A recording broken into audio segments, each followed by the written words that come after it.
Hello everyone. तो कैसे हो आप सभी। आज के इस वीडियो में बात करेंगे क्लास 11 ज्योग्राफी के चैप्टर 2 की, जिसका नाम है संरचना तथा भूआकृति विज्ञान, जिसको हम वन शॉट में कवर करने वाले हैं और सारे टॉपिक्स देखने वाले हैं जो आपके इस चैप्टर के अंदर दे रखे हैं। अगर मैं इस चैप्टर के नाम पे नजर डालूं, जिसका नाम क्या है, संरचना तथा भूआकृति विज्ञान। अब इस चैप्टर में ना आपको भारत की संरचना के बारे में बता रखा है और भारत के अंदर किस किस प्रकार की भूआकृति हमें देखने को मिलती है, आपको इस चैप्टर के अंदर डिटेल में बता रखा है। तो वीडियो एंड तक देखना ताकि इस चैप्टर के बारे में आपको कोई भी डाउट ना रहे, आपको अच्छे से समझ आ जाए। देखिए, अगर आपको फ्री पीडीएफ नोट्स चाहिए तो आपको टेलीग्राम पे जुड़ जाना है, जिसका नाम है क्लास 11 ईएसपी, तो आप ज्वाइन कर सकते हैं। सबसे पहले हम बात करते हैं इस चैप्टर के बेसिक इंट्रोडक्शन की। अब मैं आपसे एक सवाल पूछता हूँ, जब आप अलग अलग जगह पे घूमने जाते हो तो आप देखते हो कि यार वहां की चट्टानें बदल जाती हैं, है ना, वहां की मिट्टियां भी अलग अलग होती हैं। ऐसा क्यों है? क्योंकि वहां की जो चट्टानें हैं वहां की संरचना के हिसाब से हमें देखने को मिलती है। तो इन चट्टानों की वजह से क्या होता है, वहां की मिट्टियां भी बदल जाती हैं, क्योंकि चट्टानों से क्या बनती है, मिट्टियां बनती है। लेकिन चट्टानें भी किस प्रकार की होनी चाहिए, असंगठित चट्टानें होनी चाहिए, क्योंकि असंगठित चट्टानें ही वास्तव में क्या है, मिट्टियां होती है। असंगठित चट्टानों का मतलब सिंपल सा है, आपने बहुत बड़ी चट्टानें देखी होंगी, तो जब वही बड़ी बड़ी चट्टानें जो होती है उसके छोटे छोटे टुकड़े आपको बिखरे हुए दिख जाएं, कुछ इस प्रकार से, कोई इस प्रकार से, तो यही क्या बनती है, मिट्टी बनने का कारण बनती है। क्योंकि नदी क्या करती है, इनको अपने साथ बहा कर ले जाती है किसी दूसरी जगह पर, जहां पर नदी का भाव धीमा हो जाता है। तो वहां पर जब नदी बार बार ये प्रोसेस करती रहती है, प्रक्रिया करती रहती है, तो क्या बन जाती है, अपनी मिट्टियां बन जाती है। ये ध्यान रखना है। और आपने ये भी ध्यान देना है कि जैसी चट्टान होगी ना, वैसी आपको मिट्टी की क्वालिटी, मिट्टी की खासियत आपको देखने को मिलेगी, क्योंकि वास्तव में जो मिट्टियां किससे बन रही हो, चट्टानों से ही बन रही है, ये आपको ध्यान रखना है। इसी वजह से क्या होता है कि जैसे जैसे आप जगह बदलते जाओगे, आपको मिट्टियां भी परिवर्तित होती हुई देखने को मिल जाएगी। जैसे अगर मैं उत्तर भारत की बात करूं, यहाँ पर जलोढ़ मृदा देखने को मिलती है। मैं महाराष्ट्र की बात करता हूं तो मुझे वहां पे काली मिट्टी देखने को मिलती है। और अगर मैं थोड़ा और दक्षिण में चले जाऊं तो मुझे लैटेराइट मृदा भी देखने को मिल जाती है। इसका सीधा सा कारण ये है कि वहां की चट्टानें ही वैसी हैं जिनसे ये मिट्टियां बन रही है, ये आपको पता होना चाहिए। अब एक और मैं बात करूं, तो पृथ्वी की आयु लगभग कितनी है, 460 करोड़ वर्ष पुरानी है। आप सोचो कितनी पुरानी है हमारी पृथ्वी, है ना। तो इतने साल से ही क्या हो रहा है, लगातार अंतर्जात और बहिर्जात बल अपना काम कर रहे हैं पृथ्वी की धरातल पर, है ना। अब जैसे कि ये पृथ्वी का धरातल है, जिसको हम ऊपर पट्टी भी बोल सकते हैं, तो दो बल काम कर रहे हैं, अंतर्जात और बहिर्जात बल। अगर मैं अंतर्जात बल की बात करता हूं तो वो धरातल के नीचे काम कर रहे हैं, और बहिर्जात बल जो है वो धरातल के ऊपर काम कर रहे हैं। अगर अब मैं बात करूं अंतर्जात बल की, तो आप देख सकते हो, चाहे वो ज्वालामुखी उद्गार हो, चाहे वो प्लेटों का टकराना हो या दूर खिसकना हो, जिससे माउंटेन्स वगैरह भी बन जाते हैं, और चाहे वो भूकंप क्यों ना हो, ये सब क्या होते हैं, अंतर्जात बल होते हैं, जो मैंने आपको चैप्टर 3 में बताया भी है। अब आगे देखिए, बहिर्जात बल की मैं बात करूं, जो आपको धरातल के ऊपर देखने को मिलते हैं, चाहे वो बारिश हो, चाहे वो नदी का बहना हो, चाहे वो तूफान हो, चाहे वो आंधी हो या हवा हो, है ना, है तो हवा ही ये। तो ये सब क्या करती है, पृथ्वी के धरातल के ऊपर काम करती है। ठीक है। अब यही मैं बताया ना आपको कि जो चट्टानें टूटती हैं, बड़ी सी जो चट्टानों में भी क्या होती है, नदी अपना काम करती रहती है, उनको कमजोर करती रहती है, और वही बड़ी बड़ी चट्टानें फिर असंगठित चट्टानों में टूट जाती है। फिर उनको धीरे धीरे क्या होता है, दूसरी जगह पे भाग कर ले जाती है। तो ये धरातल के ऊपर ही तो काम हो रहा है। ये तो ये कौन सा बल है, ये अंतर्जात बल है, ये ध्यान रखना। इसमें हवा भी काम करेगी इसको दूर ले जाने में, इसको नदी भी काम करेगी। ये सब अंतर्जात बल, बहिर्जात बल का एग्जाम्पल है। ठीक है, समझ आया। अब आप ये देखिए, आपको पता होगा कि जो आज पृथ्वी हम देखते हैं, हम 7 महाद्वीप हम देखते हैं, ये पहले से ऐसा नहीं था। पहले क्या था, एक भूखंड था पूरा, जिसको हम क्या बोलते हैं, पेंजिया बोलते हैं। क्या बोलते हैं, पेंजिया बोलते हैं। आपने चैप्टर 4 में पढ़ा होगा। अब यही पेंजिया क्या होता है, दो हिस्सों में टूट जाता है, एक नॉर्थ वाला हिस्सा, एक साउथ वाला हिस्सा। जब नॉर्थ वाले हिस्से की बात करते हैं तो इसको लोएशिया बोलते हैं, और दक्षिण वाले हिस्से को गोंडवाना लैंड बोलते हैं। और जो भारत है वो गोंडवाना लैंड का ही क्या है, हिस्सा है। और जब मैं भारत की बात करता हूं तो किस प्लेट का हिस्सा था, ये इंडो ऑस्ट्रेलियन प्लेट का हिस्सा था। किसका भाई, इंडो ऑस्ट्रेलियन प्लेट का हिस्सा था। फिर बाद में क्या होता है कि जो इंडो ऑस्ट्रेलियन प्लेट से, इसमें इंडिया प्लस ऑस्ट्रेलिया दोनों है, ठीक है ना, तो इंडिया क्या होता है, वो अलग हो जाता है इस प्लेट से, और उत्तर की साइड खिसकने लग जाता है, यूरेशियन प्लेट से टकराता है, कुछ इस प्रकार से अगर आप देखना चाहो, है ना। ये देखो आप, ये खिसकने के बाद डायरेक्ट धीरे धीरे क्या है, भारत जो है, भारत वाली जो प्लेट है, इंडियन प्लेट, वो उत्तर की साइड खिसकने लग जाती है और यूरेशियन प्लेट से टकराती है। किससे टकरा रही है भाई, यूरेशियन प्लेट से टकरा रही है। और जैसे ही जो भाई इंडियन प्लेट है यूरेशियन प्लेट से टकराती है, तो यहाँ पर आपको हिमालय का बनता हुआ दिख जाता है, जो कि आज भी क्या है, ये प्लेट खिसक रही है और इसका प्रभाव हमको पूरे भारतीय उपमहाद्वीप में देखने को मिलता है। ठीक है, ये आपको समझ आया। और जो ऑस्ट्रेलियन प्लेट है, इंडियन प्लेट तो उत्तर में खिसकने लग गई, और जो अपनी ऑस्ट्रेलियन प्लेट है वो कैसी हो गई, वो अपने दक्षिण पूर्व में खिसकने लग गई। तो किसमें खिसकने लग गई, दक्षिण पूर्व में खिसकने लग गई। आपको ध्यान रखना है दक्षिण और ये पूर्व। तो ये गोंडवाना लैंड जो साउथ वाला हिस्सा था पैंजिया का, और ये अपना प्रेजेंट वाला हिस्सा है, ये अपना अफ्रीका है, ये साउथ अमेरिका है ना। यहाँ पे आपको ऑस्ट्रेलिया देखने को मिल जाएगा, ये पूरा ये प्रेजेंट वाला हिस्सा है। समझ आए, और यही बात है आपकी किताब में आपको ये सब बता रखी है, ध्यान रखना है ना। अब आप मुझे ये बताओगे जो भारतीय उपमहाद्वीप है ना, क्या बोला मैंने, जो भारतीय उपमहाद्वीप है जिसका प्रभाव आज भी जिस पर जो हमें प्रभाव देखने को मिलता है इन प्लेटों के खिसकने का, ये बता रहा हूं ना मैं कि जो इंडियन प्लेट है वो आज भी खिसक रही है, तो उसका प्रभाव हमें देखने को मिलता है भारतीय उपमहाद्वीप पे। तो ये भारतीय उपमहाद्वीप में कौन कौन से देश आते हैं, ये आप मुझे कमेंट सेक्शन में बताओगे, ध्यान रखना है। ठीक है, अब आगे मैं बात करता हूं पहले टॉपिक की, संरचना के आधार पर भारत का विभाजन, है ना, कि वे भारत का विभाजन किस प्रकार से करेंगे। अगर हम भारत के स्ट्रक्चर को देखते हैं, मैं भारत को देख रहा हूँ तो उसकी संरचना देखूंगा कि भाई हाँ उत्तर में ऐसी है, दक्षिण में ऐसी है, तो मैं उस प्रकार से क्या करूंगा, मैं उसका विभाजन करूंगा। तो देखिए आप, अगर मैं संरचना की बात करता हूं तो पहला मैं विभाजन करूंगा प्रायद्वीपीय खंड के रूप में, दूसरा मैं करूंगा हिमालय और अन्य प्रायद्वीपीय पर्वतमालाओं के रूप में, और तीसरा विभाजन होगा सिंधु गंगा ब्रह्मपुत्र मैदान। तो ध्यान से सुनना मेरी बात, ठीक है। तो सबसे पहले मैं बात करता हूँ प्रायद्वीपीय खंड की। अगर आप प्रायद्वीपीय खंड की बात करोगे ना, तो ये क्या होता है, अपना प्रायद्वीपीय खंड होता है पूरा। क्या होता है भाई, ये अपना पूरा प्रायद्वीपीय खंड है, ये पूरा, ठीक है। अब जब प्रायद्वीपीय खंड की बात करते हैं तो आपको प्रायद्वीप का मतलब पता होना चाहिए। तो प्रायद्वीप वो उस हिस्से को कहते हैं जो तीन ओर से क्या पानी से घिरा होता है। अब देखो ये अपना क्या है भाई, प्रायद्वीपीय भाग ही है पूरा, ये है ना, प्रायद्वीपीय भाग है ये पूरा, है ना, यहाँ तक।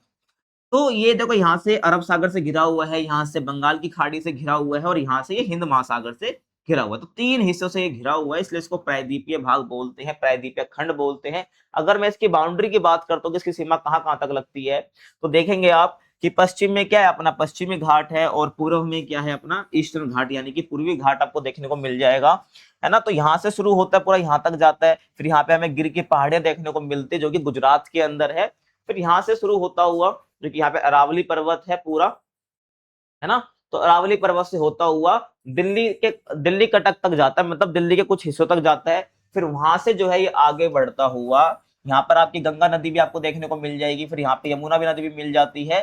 तो यमुना और गंगा के समांतर होता हुआ ये राजमहल की पहाड़ियों से होता हुआ फिर आपको वापिस जो है यहाँ तक देखने को मिल जाएगा। तो ये पूरा हिस्सा क्या होता है आपका, अपना प्रायद्वीपीय खंड कहलाता है। ठीक है, ये आपको समझ आया। और ये राजमहल पहाड़ियां हैं, ठीक है ना, ये जो कि आपको कहाँ देखने को मिलेगी, आपको झारखंड के अंदर आपको देखने को मिलेगी। उसके झारखंड के भी कौन से हिस्सों में, उत्तर पूर्व वाले हिस्से में, ठीक है, उत्तर पूर्व वाले हिस्से में आपको देखने को मिलेगी। यहाँ पर आपका जो छोटा नागपुर पठार भी है। यहाँ तक क्लियर है। अब चलो वापस पीछे देखते हैं, फिर आपको समझाऊंगा मैं यहाँ से। तो प्रायद्वीपीय खंड की जो उत्तरी सीमा है वो कटी फटी है, बिल्कुल भी आपको ऐसा समतल देखने को नहीं मिलेगी ऐसे, यानी कि बिल्कुल ऐसे है, ये नहीं, बिल्कुल कटी फटी, कुछ ऐसी है फिर ऐसी है। मैंने आपको दिखाया ना पीछे, आप खुद देखो कि जो उत्तरी सीमा है यहाँ से बनती चलती है उत्तरी सीमा, कभी यहाँ हो गई, फिर ऐसे हो गई, और फिर ऐसे हो गई। ये आपको लाइन दिखाई गई है, लेकिन जो उत्तरी सीमा इसकी बिल्कुल क्या कटी फटी है ऐसे, ये ध्यान रखना है आपको, ठीक है। अब इसका भी रीजन आपको मैं आगे बताऊंगा, भी डिटेल में टॉपिक दे रखा है प्रायद्वीपीय पठार के रूप में, तो वही आपको मैं बताने वाला हूँ। ये जो छोटे छोटे टॉपिक्स आपकी बुक के अंदर ध्यान से देखो आप, समझ आया। तो ये अरावली, फिर उसके बाद कटी फटी जो कि कच्छ से आरंभ होती है। कच्छ कहाँ पर है भाई आपका, कच्छ जो है आपको यहाँ देखने को मिलेगा, कच्छ कहाँ पर है, यहाँ पे देखने को मिलेगा। तो कच्छ से आरंभ होती है, और फिर 2 मिनट, ठीक है। तो अरावली पहाड़ियों के पश्चिम से गुजरती हुई, अब अरावली की पहाड़ी आप देखोगे तो ये अरावली है ना। तो यहाँ से होती हुई कहाँ तक जाती है, देखो ध्यान से, दिल्ली तक जाती है, और फिर यमुना और गंगा नदी के समानांतर है। कहां पर है, यमुना और गंगा नदी के समानांतर है, मैंने आपको बताया। यहाँ पर गंगा नदी है, फिर यहाँ पे यमुना नदी मिल जाती है, जो सबसे बड़ी सहायक नदी भी है गंगा की, है ना। मिलने के बाद फिर क्या होता है, आप देखोगे कि फिर राजमहल की पहाड़ियों तक जाती है। कहां तक जाती है, राजमहल की पहाड़ियों तक। ये राजमहल की पहाड़ियां यहाँ पर झारखंड के अंदर, झारखंड आप देखो कहां पर है, झारखंड ये ना, तो यहाँ पर आपको राजमहल की पहाड़ियां देखने को मिलेंगी। बाकी यहाँ पूरा जो है आपको क्या देखने को मिलेगा, छोटा नागपुर पठार देखने को मिलेगा। ये समझ आया, तो यहाँ तक जाती है। और उसके बाद एक और चीज यहाँ पर लिखी हुई है, गंगा डेल्टा तक, ठीक है। गंगा डेल्टा किससे मिलकर बनता है भाई, आपकी जो मेघना नदी है, गंगा नदी है, ब्रह्मपुत्र नदी है, उनसे जो आपको गंगा डेल्टा बनता हुआ दिखता है। अगर मैं आपको गंगा डेल्टा दिखाने की कोशिश करूं, पहले आप ये देखो कि भाई डेल्टा क्या होता है। आप देख रहे हो ये क्या है? ये डेल्टा है। ये क्या है?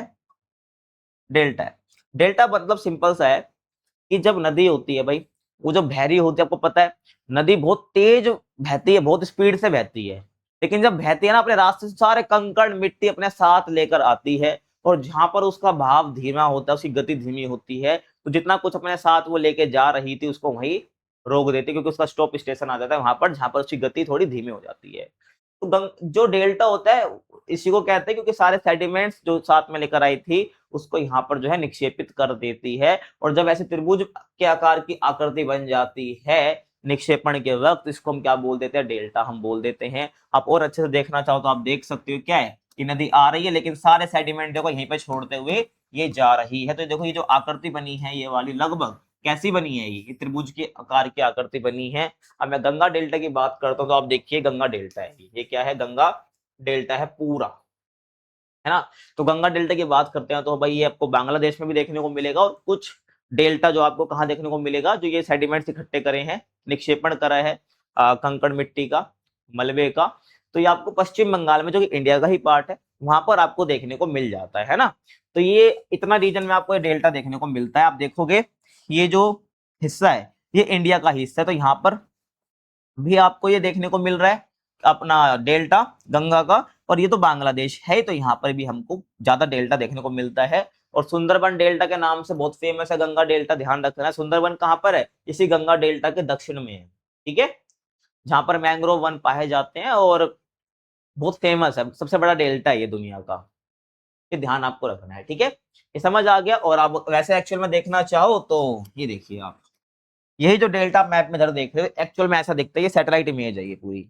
ये देखिए आप, ये पूरा क्या है जो आप देखते हैं, क्या है भाई? अपना पूरा ये गंगा डेल्टा है, ठीक है, जो गंगा नदी और ब्रह्मपुत्र नदी से बना है मेनली। बाकी मेघना नदी भी यहाँ पर शामिल होती है। जितनी भी नदियों वाला चैप्टर है ये आपका, ये अगला चैप्टर, उसमें हम डिटेल में पढ़ेंगे नदियों नदियों के बारे में।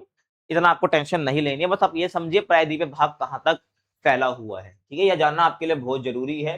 राजमहल की पहाड़ियां बता ही चुका हूं मैं आपको, और समझ आ गया। और एक और चीज देखना ध्यान से कि जो उत्तर पूर्व में जो कार्बी एंगलोंग और जो मेघालय का पठार है ना, और पश्चिम में जो राजस्थान है, वो इसी का विस्तार माना जाता है। किसका? अपना ये प्रायद्वीपीय खंड का। तो को ध्यान से सुनना मेरी बात। तो जो ये मेघालय का पठार है, और यहाँ पर कार्बी एंगलोंग जो कि कहाँ पर है? असम में है। ये असम कहाँ पर है?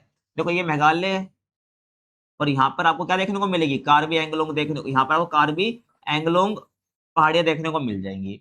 तो इसको हम क्या बोलते हैं?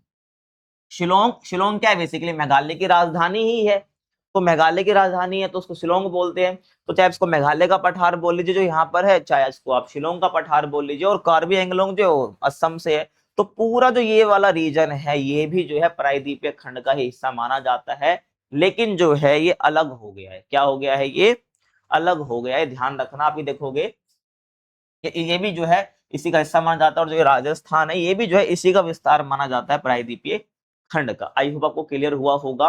आप यहाँ पर एक और चीज देख सकते हैं कि यहाँ पर आपको गैप देखने को मिल रहा है, तो इससे लोगों को लगता है कि भाई प्रायद्वीपीय हिस्सा यहाँ तक है और ये हिस्सा नहीं है, बट ध्यान रखना है जब अपना भाई ये इंडियन प्लेट यूरेशियन प्लेट से टकराई थी, तो हमारे हिमालय फॉर्म में तो यहाँ पर बहुत, क्या कह सकते हो, झटका लगा था। जिससे यहाँ पर क्या हो गया, घाटी टाइप सी बन गई थी, है ना, एक धस गई थी जमीन। इस वजह से जो है ये हिस्सा अलग हो गया था। ये आपको मैं आगे भी बताऊंगा। फिर धीरे धीरे जो नदियां हैं यहाँ पर अपना कह सकते हो सेडिमेंट्स, जो तलछट होते हैं हिंदी में बोलूं तो, वो यहाँ पर डालते डालते रहे और इस जगह को भर दिया, और इससे फिर जो है ये जगह जो है पूरे पठार जो है शिलोंग का, ये अलग हो गया इससे, ठीक है। अब आगे आप देखोगे, समझ आ गया आपको?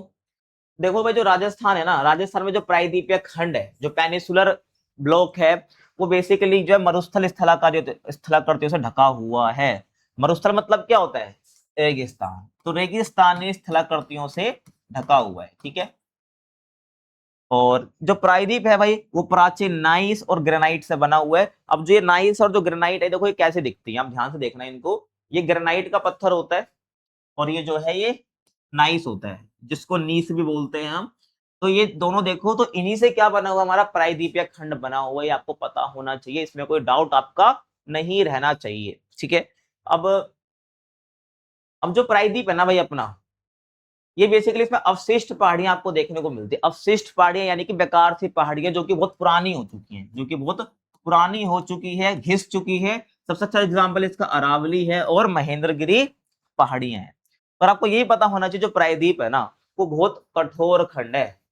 ये नहीं कि भाई टूट गया, ऐसे नहीं, बहुत मजबूत है ये, कितने सालों से है, क्योंकि गोंडवाना लैंड का हिस्सा ही था ये। गोंडवाना लैंड से जो हिस्सा उत्तर में खिसक रहा था वो प्रायद्वीपीय हिस्सा ही था, तो बहुत पुराना है ये। इसलिए जो इसकी पहाड़ियां हैं वो हिमालय के कंपैरिजन में पुरानी है, क्योंकि हिमालय बाद में बना है जब यूरेशियन प्लेट से टकराया है इंडियन प्लेट, तब जाके जो हमारा हिमालय बना। तो हिमालय के पास जो चट्टाने हैं या आप कह लीजिए जो पहाड़ियां हैं वो आपको नई देखने को मिलेंगी, लेकिन जो प्रायद्वीप में है वो आपको पुरानी देखने को मिलेंगी। जैसे महेंद्रगिरी पहाड़ी जो कि कहाँ पर है, ओडिशा में। कहाँ पर है भाई, ओडिशा में है। और अरावली जो कि राजस्थान में आपको पता भी है, कुछ हिस्सा इसका गुजरात में भी है, कुछ आपका पंजाब में भी देखने को मिल जाता है अरावली का। ठीक है, अब आपको महेंद्रगिरी दिखाना चाहूं तो आप ध्यान से देखना, है ना, ये अरावली रेंज है, दिखा दिया मैंने अरावली, है ना, अरावली की पहाड़ियां। ये ओडिशा का मैप है। ओडिशा में एक जिला याद रखना जिसका नाम क्या है, गजपति। ये क्या है, गजपति जिला है। तो यहाँ पर आपको कौन सी पहाड़ी देखने को मिलती है, महेंद्रगिरी पहाड़ी देखने को मिलती है। तो ये महेंद्रगिरी पहाड़ियां जो है ना, अवशिष्ट पहाड़ी है जो कि बहुत पुरानी है, लगभग घिस चुकी है। तो घिस चुकी है क्योंकि जो आप देख रहे हो कि जो ये महाद्वीप बहुत ये जो अपना प्रायद्वीपीय खंड है बहुत पुराना है। अब वो जब बहुत पुराना हो चुका है तो लगातार जो नदियां यहाँ पर अपना काम कर रही है, मतलब इनको घिसते जा रही है ना, क्योंकि नदी जाएगी तो वो जो है भाई पहाड़ियों को काटेगी ही, सिंपल सी बात है, क्योंकि नदियों का बहाव बहुत तेज होता है। इस वजह से जो ये पहाड़ियां बिल्कुल यहाँ की अवशिष्ट हो चुकी है, बिल्कुल पुरानी हो चुकी है, ठीक है, वेस्ट हो चुकी है, समझ रहे हो। और यहाँ की जो नदी घाटियां वो कैसी है, उथली हुई है। उथली का मतलब होता है कम गहरी है, क्या है, कम गहरी है। और उनकी प्रवणता भी कम है, क्या है, प्रवणता भी कम, प्रवणता मतलब होता है ढाल। उनकी ढाल भी कम है और उनकी गहराई भी कम है। जो किसकी बात कर रहा हूं मैं, जो प्रायद्वीप में आपको नदी घाटियां देखने को मिलती है। नदी घाटियां क्या होती है, ध्यान सुनजो। देखो जैसे कि ये एक बड़ा सा इलाका है ना, ये भी एक बड़ा सा इलाका है। तो इनको जो बीच का हिस्सा है यहाँ पर जो नदियां बह रही हैं, तो ये क्या है भाई, नदी घाटी है। ये क्या है, नदी घाटी है। तो आपको क्या देखने को मिलेंगे, यहाँ की नदी घाटियां बहुत उथली हुई देखने को मिलती है और उनकी ढाल भी कम होती है। इसलिए क्या होता है कि जो प्रायद्वीपीय नदियां है ना, इनकी जो स्पीड है वो कंपैरेटिवली धीमी होती है हिमालय वाली नदियों से, क्योंकि जो हिमालय से नदियां निकलती है थोड़ी ऊंचाई से निकलती हैं, उनका बहाव बहुत तेज होता है, उनकी गति बहुत तेज होती है। लेकिन जब हम बात करते हैं भाई प्रायद्वीपीय हिस्से की, प्रायद्वीपीय ब्लॉक की या खंड की, तो वहां की घाटियां उथली है और उनकी ढाल भी क्या है, कम होती है, क्योंकि ढाल पे ही डिपेंड करता है कि नदी की स्पीड कितनी होगी। अगर कोई नदी यहाँ से निकल रही है तो यहाँ पर तक उसकी ढाल बहुत तेज, स्पीड बहुत तेज हो जाएगी। लेकिन कोई नदी जो है यहाँ से निकल रही है कम ढाल वाले एरिया से, मान लो यू है ना, यहाँ से निकल रही है, तो उसकी स्पीड थोड़ी कम देखने को हमें मिलने वाली है। समझ आ रहा है आपको। अब आप देखोगे कि जो यहाँ की जो नदियां है ना, बंगाल की खाड़ी में गिरने से पहले डेल्टा निर्माण करती हैं, ठीक है। और एक और चीज देखना कि जो अपना ये प्रायद्वीपीय खंड है वो ऐसे है, थोड़ा कैसा है, जो अपना पश्चिमी घाट है, क्या है, पश्चिमी घाट है, जो कि प्रायद्वीप का जो अपना पश्चिम वाला हिस्सा मैंने दिखाया था ना, वो पश्चिमी घाट उसको बोलते हैं। तो पश्चिमी घाट साइड से थोड़ा उठा हुआ है हमारा प्रायद्वीप ब्लॉक, और पूर्व की साइड थोड़ा ऐसे ढलान है ना, यहाँ से थोड़ा उठा हुआ है और वहां पे थोड़ी ढलान है। इसी वजह से क्या होता है, अधिकतर जो नदियां है वो पश्चिम से पूरब की तरफ जाती है। इसमें एग्जाम्पल है भाई महानदी, गोदावरी, कृष्णा, ठीक है। और जब ये बंगाल की खाड़ी में गिरती हैं, क्योंकि बंगाल की खाड़ी में गिरेंगी, ये आपको पता होना चाहिए, ये बंगाल की खाड़ी है, और तो यहाँ से नदियां क्या होंगी, ये आ रही हैं। तो यहाँ पे क्या बनाती है, डेल्टा बनाती है, क्या बनाती है भाई, डेल्टा ये बनाती है। और ये पश्चिम से पूरब की तरफ जा रही है, क्योंकि यहाँ से जो हिस्सा थोड़ा उठा हुआ है, ठीक है, समझ रहे हो आप। अब जो नदी की मैं बात कर रहा हूँ देखो, ये कावेरी है, ये कृष्णा नदी है और ये गोदावरी नदी है। ये यहाँ पर क्या बना रही है, डेल्टा बना रही है, समझ रहे हो आप, ये ध्यान रखना है। और डेल्टा बनाने के चक्कर में यहाँ की जितनी भी पहाड़ियां हैं वहां पर क्या हो गया, गैप आ गया है, यहाँ पर क्या आ गया है, गैप आ गया है, ये ध्यान रखना है। कोई बात नहीं, बस आप समझो यहाँ पे डेल्टा बनाते हैं, ये सब आपको मैं आगे बताने वाला हूँ। तो आपको समझने के लिए बहुत ज्यादा जरूरी है। यहाँ आपको समझ आ गया कि डेल्टा का निर्माण करती है, और इसमें महानदी गोदावरी कृष्णा ये जो है ये डेल्टा का जब बनाती है, इसके कुछ एग्जाम्पल हैं जो प्रायद्वीप में आपको नदियां देखने को मिलती है। अब आगे बात करें हिमालय तथा अतिरिक्त प्रायद्वीपीय पर्वतमालाएं, तो ध्यान से समझना भाई इस टॉपिक को। देखो, पर्वतमालाओं की भूवैज्ञानिक संरचना दुर्बल और लचीली है। क्या है भाई? लचीली है। और वर्तमान समय में भी बहिर्जनिक और अंतर्जनित बल जो है वो प्रभावित करते हैं। हम किसकी बात कर रहे हैं भाई? हिमालय की बात कर रहे हैं लगभग, और प्रायद्वीपीय पर्वतमालाओं की मैं बात कर रहा हूँ। तो पर्वतमालाओं की अगर भूवैज्ञानिक संरचना की बात करता हूँ तो प्रायद्वीपीय वाले हिस्से से कैसी है? दुर्बल है और लचीली है, क्योंकि भाई प्रायद्वीपीय हिस्सा बहुत मजबूत है। अपना जो हिमालय पर्वतमाला वो इतनी दुर्बल है और मजबूत नहीं है इतनी, है ना। और वर्तमान समय यानी आज के टाइम पे भी क्या हो रहा है, हमें बहिर्जनिक और अंतर्जनित बल जो है हमें देखने को मिलते हैं कि प्रभावित कर रहे हैं। जब तो क्या है कि जो अपनी ये हिमालय वो आज भी क्या है, कहते हैं कि भाई बढ़ता जा रहा है, ठीक है ना, क्योंकि प्लेटें आज भी खिसक रही हैं। ये मेरे को पीछे ही मैंने आपको बताया। अब आगे देखोगे इन पर्वतों की उत्पत्ति जो है विवर्तनिक हलचलों से जुड़ी हुई है ना भाई। आपको बताया नहीं कि मैंने जो इंडियन प्लेट है, जो इंडियन प्लेट है वो टकराई है किससे? यूरेशियन प्लेट से। तो ये क्या है? ये एक विवर्तनिक हलचल ही तो थी ये। तो हम कह सकते हैं कि जो इन पर्वतों की उत्पत्ति जो है हिमालय में देखने को मिलते हैं विवर्तनिक हलचलों से ही जुड़ी हुई है, ठीक है। ये ध्यान रखना है आपको। और ये पर्वत अभी भी युवावस्था में, अगर मैं प्रायद्वीपीय पर्वतों की बात करता हूँ या पर्वतमालाओं की बात करता हूँ तो वो ज्यादा पुराने हैं। लेकिन जो हिमालय में जो पर्वत देखने को मिलते हैं वो कैसे हैं? वो युवा है, मतलब अभी जवान है, नए हैं। आपको पता भी, क्योंकि हिमालय बाद में बना है, ना कि प्रायद्वीप पहले बना है, हिमालय बाद में बना है, ठीक है, जब टकराई थी प्लेटें दोनों। नेक्स्ट हम बात करते हैं सिंधु गंगा ब्रह्मपुत्र मैदान की। ऐसा मैदान जो कि इन तीनों नदियों की वजह से बना है, इनके द्वारा लाए गए सेडिमेंट्स के द्वारा बना है, ठीक है। यानी सिंधु नदी, गंगा नदी, ब्रह्मपुत्र नदी। अगर मैं सिंधु नदी की बात करता हूँ तो वो मानसरोवर से निकलती है, फिर भारत में एंटर करती है, फिर करते हुए पाकिस्तान के एरिया में जाती है, और फिर वो अरब सागर में अपना पानी विसर्जित कर देती है ना। ऐसे गंगा नदी उत्तराखंड में उत्तरकाशी जिला है वहां से निकलती है, फिर वहां से निकलती हुई फिर ये भी क्या है अरब सागर में बंगाल की खाड़ी में गिर जाती है। और फिर ब्रह्मपुत्र नदी वो भी अपनी तिब्बत वाली साइड से निकलती है, फिर अरुणाचल प्रदेश के अंदर घुसेगी, फिर गंगा नदी में मिल जाती है, फिर ये भी जो बंगाल की खाड़ी में अपना पानी विसर्जित कर देती है। लेकिन जब ये अपने जिस रास्ते से होकर गुजर रहे हैं ना, तो वहां पर क्या ये मिट्टी छोड़ते हुए भी जा रहे हैं अपने साथ, जो कि बाहर लाई गई चीजें हैं उनको ये छोड़ते जा रहे हैं, जिस वजह से क्या हो रहा है, यहाँ पर एक मैदान बन गया। ये वो वाला मैदान है जहां पर हम रहते हैं, मतलब उत्तर भारत के लोग रहते हैं, ठीक है। तो उत्तर भारत का मैदान जो बना है वो इन्हीं नदियों के कारण बना हुआ है। ये पूरा फैला हुआ मैदान है, ठीक है ना। आप जाओगे ऊपर आपको पहाड़ वगैरह देखने को मिलेंगे, वहां पर थोड़ी है ये, आपको इस रीजन में आपको देखने को मिलेगा ये मैदान, जिसको उत्तर भारत का मैदान बोलते हैं। आपको आगे बता भी रखा है, लेकिन अभी तो हम संरचना के हिसाब से पढ़ रहे हैं। तो मेनली तीन हिस्से में पढ़े हमने, है ना। प्रायद्वीपीय हिस्सा पढ़ा, फिर हिमालय पर्वतमालाएं हमने पढ़ी, फिर अब सिंधु गंगा ब्रह्मपुत्र मैदान पढ़ रहे हैं, फिर हम पढ़ेंगे क्या, अब भू आकृति के हिसाब से। तो देखो भाई, अगर मैं बात करूं, मैं जिस इलाके की मैं बात कर रहा हूँ, ये वाला जो है जिसने जहां पर ये मैदान बना है, तो ये क्या है, ये एक भू अभिनति गर्त है जो लगभग 6.4 करोड़ वर्ष पहले हिमालय के निर्माण के तीसरे चरण के दौरान बना। यानी जब हिमालय का निर्माण हो रहा था तो उसके तीसरे चरण में ये बना हुआ है, जो लगभग 6 करोड़ वर्ष पहले की बात है, ठीक है। अब ये भू अभिनति गर्त क्या होता है? भू अभिनति गर्त होता है गड्ढा। क्या होता है? एक गर्त। आप ये देखो, ध्यान से मेरी बात को समझना। भू अभिनति गर्त को हम क्या बोलते हैं? ये भी बोलते हैं इंग्लिश में। तो ये क्या है भाई? ये एक इलाका है, और ये भी क्या है? एक इलाका है। कौन सा इलाका है? जहां पर आपको लैंड वाला एरिया देखने को मिलेगा, ठीक है। ये क्या है? ये समुद्र है। ये क्या है? समुद्र है। और अब ध्यान से आप मेरी बात समझना। अब ये जो जगह आपको देखने को मिल रही है, ये प्लेट समझो आप। क्या समझो? ये प्लेट समझो, ठीक है। अब ये सी है। अब लगातार क्या होगा, नदियां यहां से आएंगी और यहाँ पर जो है गिरती रहेंगी, मतलब यहाँ से गुजरेंगी। तो सारे जितने भी अपने साथ तलछट कंकड़ वगैरह लेके आई हो यहाँ पर डालती रहेगी। सेडिमेंट्स एक्यूमुलेशन, मतलब कि यहाँ पर लगातार क्या होगा, सेडिमेंट्स को डालती रहेगी, डालती रहेगी, और यहाँ पर क्या होगा, इकट्ठा होता रहेगा, ठीक है। समझ आ गया?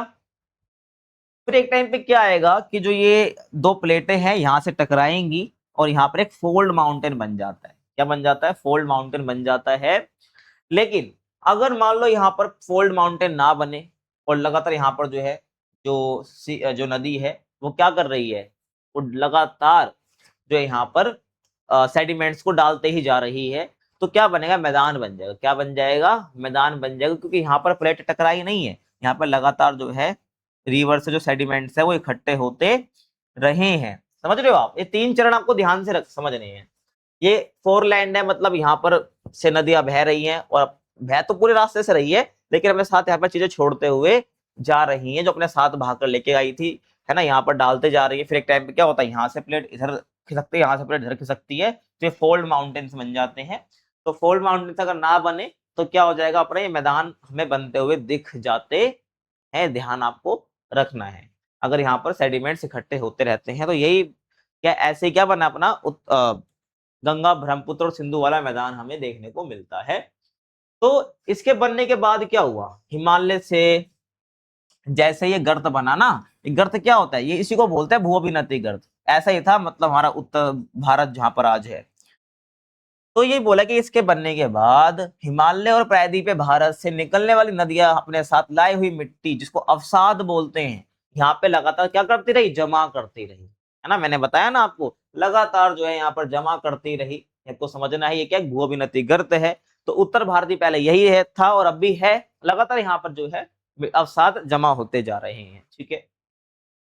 और इसी कारण क्या हुआ, ये क्षेत्र भरकर विशाल उत्तरी मैदान बन गया, क्योंकि यहाँ पे लगातार क्या हो रहा है, अवसाद जमा हो रहे हैं। और यहाँ जलोढ़ मिट्टी की जो औसत गहराई है वो लगभग 1000 से 2000 मीटर तक है। समझ रहे हो आप मैं क्या कह रहा हूँ? इतनी गहराई है मिट्टी की जो यहाँ पर जमा हो रखी है इस भू अभिनति गर्त के अंदर। ठीक है, इस गड्ढे के अंदर। समझ आया? तो ये नदियों द्वारा जो लाई गई अवसाद है यहाँ पर लगातार जमा हो रहे हैं, इस वजह से क्या बना, अपना मैदान बना है। अब आगे हम बात करते हैं भारत का भू आकृति के विभाजन, यानी कि भू आकृति के हिसाब से भारत का विभाजन किस प्रकार से हुआ है। आप देखोगे आपको कहीं हिमालय जैसे ऐसे पर्वत देखने को मिलेंगे, फिर कहीं रेगिस्तान है, कहीं आपको ऐसे चट्टानें देखने को मिलेंगी, आपको पठार देखने को मिलेगा, है ना, आपको तट देखने को मिलेगा, ऐसे कोस्टल रीजन जिसे कहते हैं। तो ये इसका विभाजन हमें पढ़ना है। तो अगर मैं बात करूं भू आकृति के हिसाब से भारत का विभाजन, तो भारत में 6 प्रकार की भू आकृति देखने को मिलती है, जैसे कि उत्तर तथा उत्तर पूर्वी पर्वतमालाएं और उत्तरी भारत का मैदान, प्रायद्वीपीय पठार, भारतीय मरुस्थल, तटीय मैदान और द्वीप समूह। हमें इनके बारे में पढ़ना, डिटेल में ध्यान से समझते जाना। तो पहले मैं बात करूंगा उत्तर तथा उत्तर पूर्वी पर्वतमालाओं की। तो देखिए, अगर मैं बात करता हूँ उत्तर और उत्तर पूर्वी पर्वतमालाओं की, तो इसमें हिमालय पर्वत और हमारी उत्तर पूर्वी पहाड़ियां शामिल हैं। उत्तर पूर्वी पहाड़ियों का मतलब क्या है, ध्यान से समझना आप। तो ये सारे, ये हिमालय पूरा और ये क्या है, उत्तर पूर्व की सारे श्रृंखलाएं पर्वत शामिल है। ठीक है ना, पर्वतमालाएं शामिल है, इसलिए क्या बोलते हैं इसको, उत्तर और उत्तर पूर्वी पर्वतमालाएं बोलते हैं। और हिमालय में कई समानांतर पर्वत श्रृंखलाएं होती हैं, है ना, जिसको हम पूरा ऐसे हिमालय बोल रहे हैं, ये वाला, है ना। इसके अंदर समानांतर कई श्रृंखलाएं होते हैं, मतलब यहाँ पे जो हिमालय है जो सबसे ऊंचाई पर है, इनको कुछ अलग नाम से बोला जाता है। इसी के समानांतर दूसरे पर्वत जो यहाँ पर चल रहे हैं, पर्वतमालाएं हैं, उनको अलग नाम से बोलते हैं। इस वाले जो पर्वतमाला यहाँ पर, इनको अलग नाम से बोलते हैं। और जो सबसे नीचे है उनको अलग नाम से बोला जाता है। ठीक है, आप देखोगे नाम दे रखे हैं, जैसे पहला जो होता है वृत्त हिमालय होता है, अभी दिखाऊंगा कहाँ पर कौन सा एग्जिस्ट करता है। पार हिमालय श्रृंखलाएं, मध्य हिमालय और शिवालिक। ठीक है, अब देखो, जो सबसे ऊपर होता है, जो सबसे ऐसे ऊपर मैं आपको दिखा रहा हूँ, ये वाला, इसको बोला जाता है ट्रांस हिमालय। तो यहाँ पे जितनी भी काराकोरम जो श्रेणी देखने को मिलती है ना आपको यहाँ पर, वो ट्रांस हिमालय का ही पार्ट होती है, है ना। या मैंने आपको कौन सा हिमालय बताया, ये ट्रांस हिमालय बताया। ट्रांस हिमालय को क्या बोलते हैं भाई, अरे ट्रांस हिमालय को हम क्या बोलते हैं हिंदी में, पार महाद्वीपीय श्रृंखलाएं बोलते हैं। फिर बात होता है वृत्त हिमालय, तो वृत्त हिमालय कहाँ है, ये आप देख रहे हो, ये पूरा यहाँ से लेकर जो भारत के बाहर से स्टार्ट हो रहा है, ये पूरा क्या अपना, जो आपको थोड़ा आसमानी कलर का दिख रहा है, ये अपना वृत्त हिमालय है, पूरा यहाँ से लेकर यहाँ तक। फिर आप आओगे, ये रेड वाला रीजन, ये कौन सा, इसको बोलते हैं लेसर हिमालय। लेसर हिमालय का मतलब क्या है, इसको हिंदी में बोलते हैं मध्य हिमालय और उसके नीचे जो सबसे है ये, जो आपको एक और ये हल्की ग्रीन सी पट्टी दिख रही है, ये इसको बोलते हैं शिवालिक रेंज, यानी शिवालिक इसको बोला जाता है। इतना आपको समझ आ गया होगा। अब आगे चलते हैं। आपके एग्जाम, आपकी जो बुक है उसके अंदर वृहद हिमालय के बारे में बता रखा है, तो ध्यान सुनो। जो वृहद हिमालय है, जिसको हम ग्रेट हिमालय बोलते हैं, इसे केंद्रीय अक्षीय श्रेणी भी कहा जाता है। ध्यान रखना, केंद्रीय अक्षीय श्रेणी का मतलब पूरे हिमालय का केंद्र तो यही है, सबसे बड़ा हिस्सा है ना, इसलिए। और अभी ये तो केवल इसके बारे में बात थी, लेकिन यहाँ पर जो लंबाई चौड़ाई बता रखी है ना, ये पूरे के लिए बता रखी है। ध्यान रखना, ये पूरे का है, केवल इस हिस्से का नहीं है कि आप वृहद हिमालय का मत समझ लेना। आपकी एनसीईआरटी में यही दिक्कतें होती हैं कि एक हेडिंग मिलेगी, लेकिन उसके अंदर ही आपको दूसरे के बारे में बता दिया जाता है। आपको यहाँ पर समझने वाली चीजें ध्यान रखना। तो यहाँ पर वृहद हिमालय हेडिंग भले है, लेकिन वृहद हिमालय की बात अब नहीं हो रही है। यहाँ पर जो लंबाई चौड़ाई बता रखी है, कंप्लीट हिमालय के लिए बता रखी है। अगर मैं हिमालय की बात करूं, पूर्व पश्चिम में लंबाई कितनी है, पूर्व से पश्चिम तक, तो लगभग 2500 किलोमीटर के जगह पर यह फैला हुआ है। और अगर मैं चौड़ाई की बात करूं, ऐसे हिमालय देखो ऐसे स्टार्ट है ना, तो ऐसे चौड़ाई की बात मैं करता हूं, चौड़ाई की बात मैं करता हूं ऐसे, अगर है ना, उत्तर से लेकर दक्षिण तक, तो उसकी चौड़ाई कितनी है, तो 160 से लेकर 400 किलोमीटर तक आपको उसकी चौड़ाई देखने को मिलेगी। क्योंकि हर जगह चौड़ाई सेम नहीं है ना, हर जगह चौड़ाई सेम नहीं है, कहीं पर आपको ज्यादा देखने को मिलेगी, कहीं पर आपको कम चौड़ाई देखने को मिलेगी, कहीं पर और कम देखने को मिलेगी। तो इसलिए यहाँ पर आपको चौड़ाई ध्यान रखें, जो कि क्या है, 160 से 400 किलोमीटर है। अब आप देखोगे कि ये भारतीय उपमहाद्वीप और मध्य और पूर्वी एशिया के देशों के बीच एक मजबूत लंबी दीवार की तरह खड़ा हुआ है। कौन? हिमालय। तो हिमालय क्या करता है भाई? भारतीय उपमहाद्वीप, भारतीय उपमहाद्वीप पीछे पूछा था मैंने क्वेश्चन की कौन कौन से देश आते हैं, तो भारतीय उपमहाद्वीप के सारे देश और मध्य और पूर्वी एशिया में दिखाऊंगा आपको आगे ना अभी। तो उसके बीच में हिमालय खड़ा हुआ है, मजबूत दीवार का काम कर रहा है। देखो ये क्या भारत है, ये क्या है, ये पूरा जो हिस्सा है, ये जो हिस्सा है पूरा भारत है ना, ये भारत है।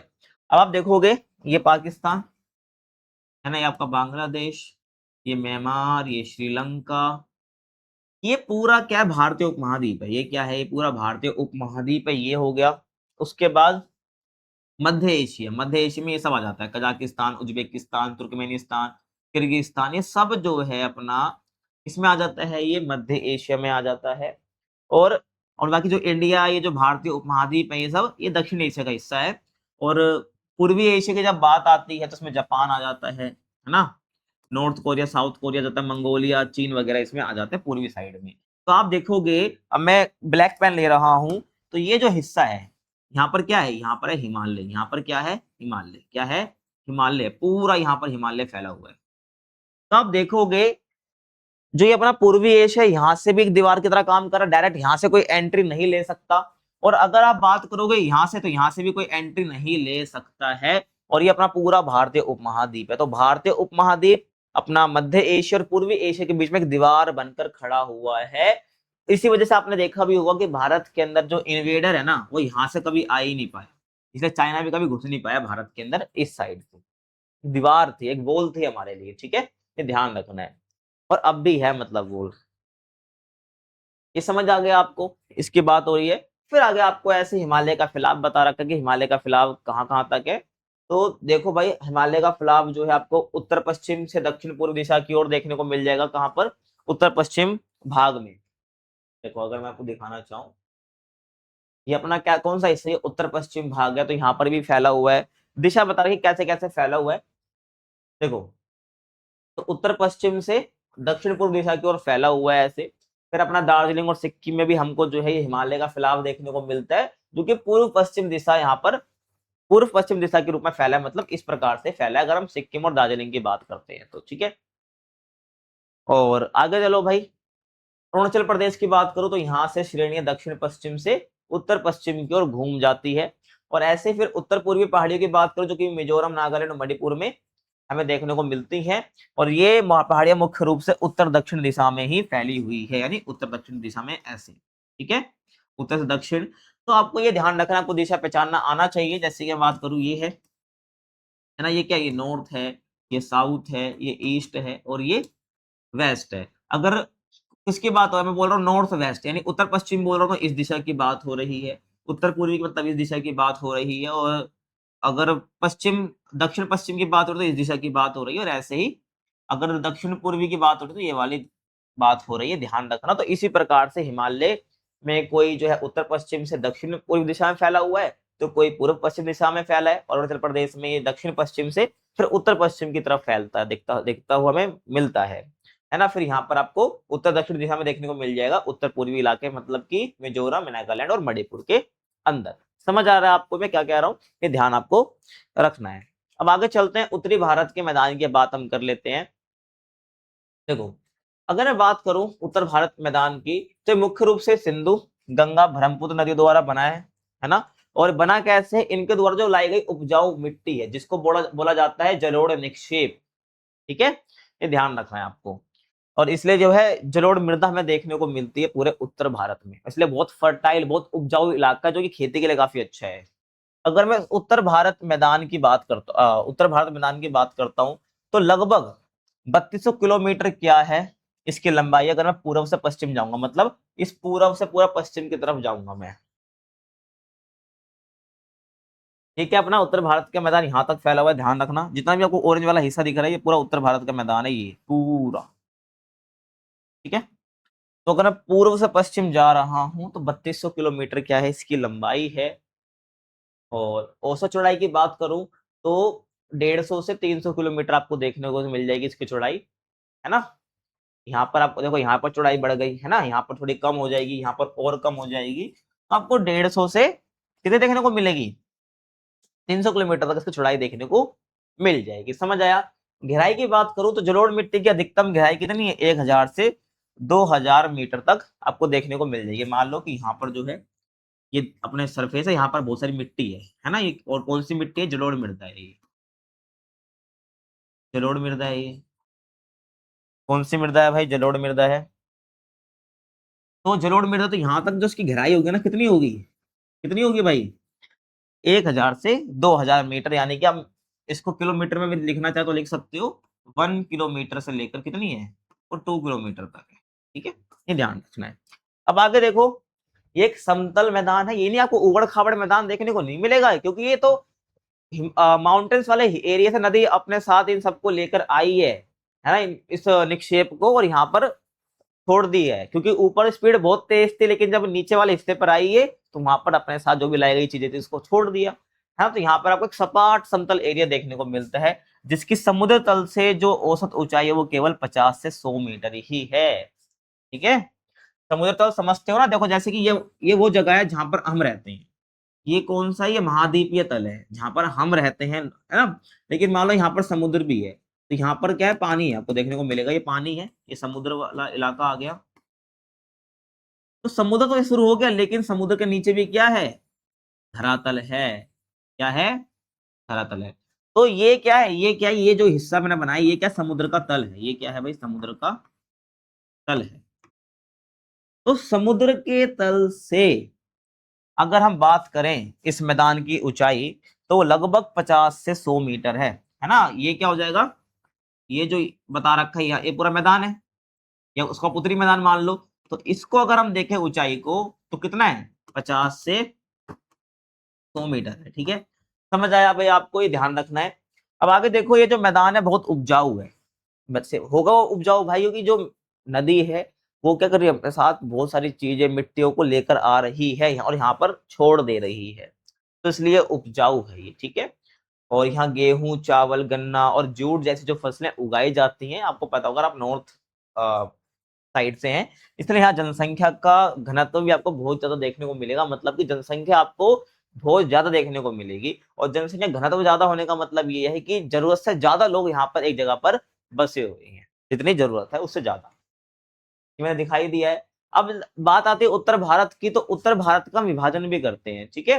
तो उत्तर से दक्षिण मैदान का विभाजन जो है हम करते हैं, मतलब उत्तर से दक्षिण की ओर जाएंगे, कैसे विभाजन कर रहे हैं हम, उत्तर में पूरा जो मैदान है वो फैला हुआ है, उत्तर से लेकर दक्षिण तक ऐसे फैला ही हुआ है, पूरा मैदान मान लो आप, ये उत्तर भारत का मैदान।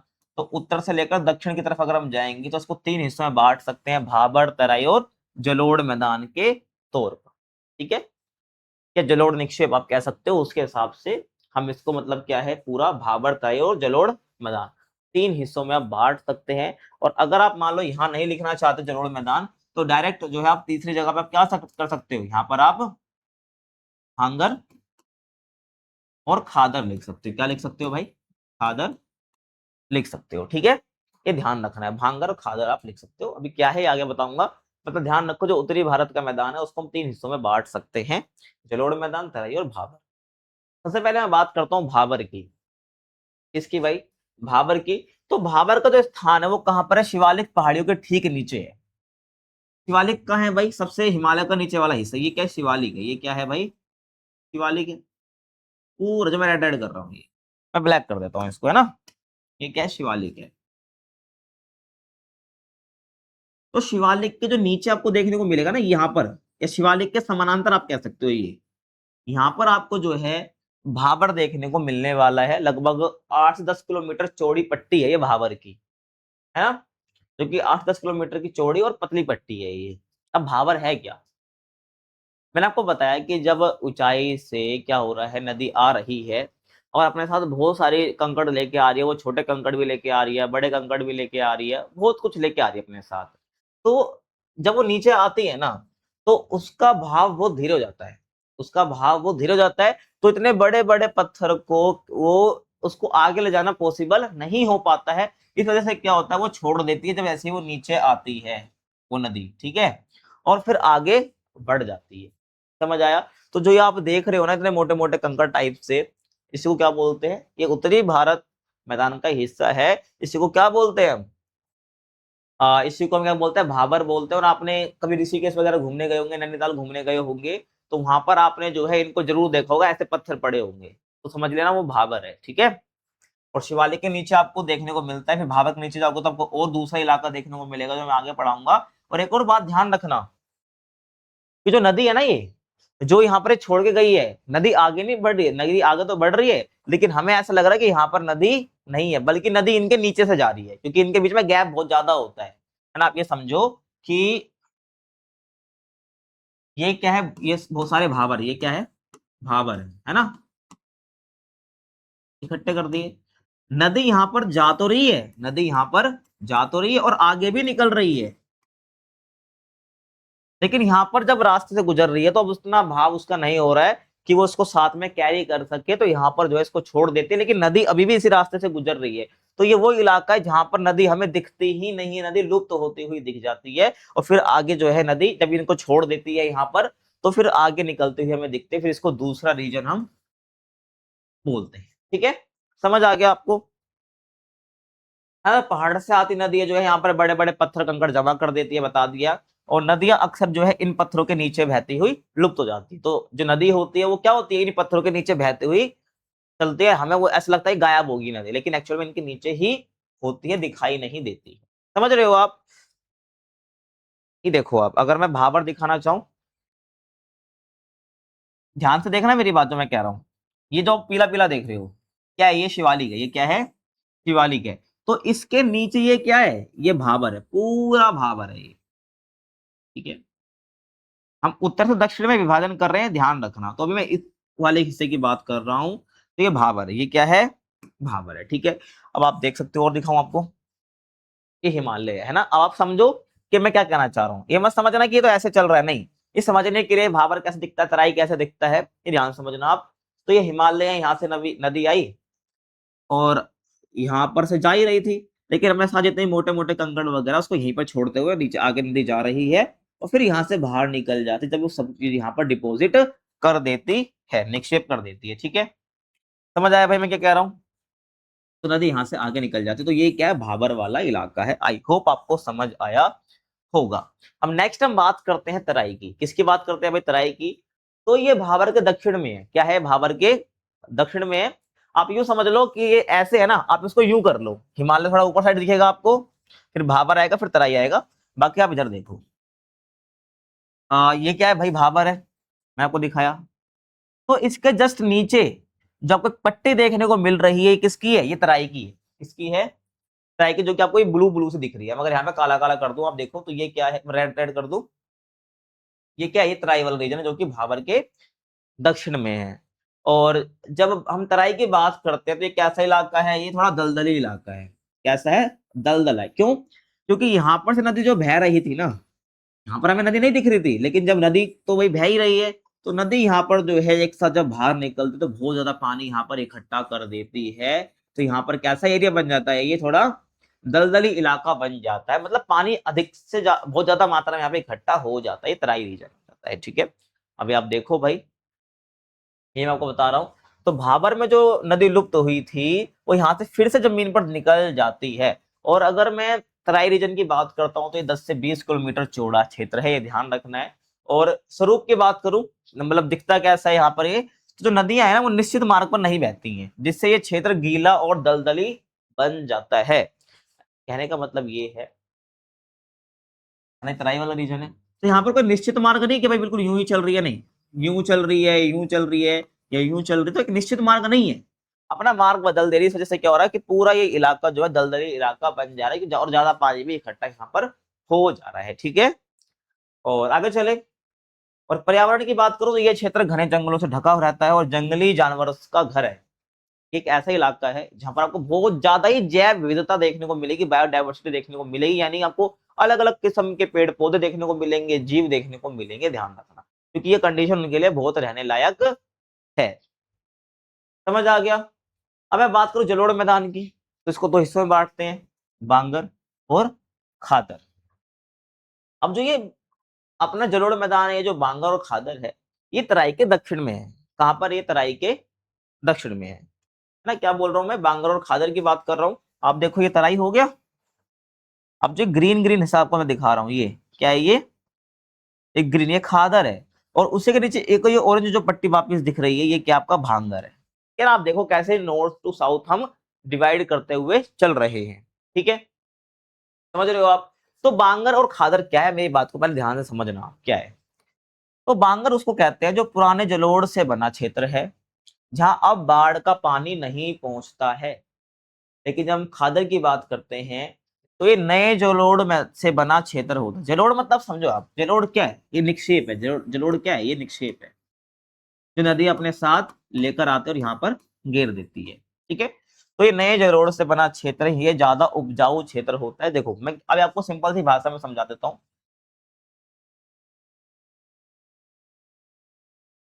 ठीक है, यहाँ पर क्या लगातार नदी आ रही है, नदी आ रही है भाई, देखो यहाँ पर समझो ये नदी है, तो यहाँ पर नदी आ रही है और अपने साथ यहाँ पर निक्षेप डालते जा रही है, निक्षेप डालते जा रही है। और यहाँ पर जो है ये जो पानी है यहाँ पहुंच रहा है।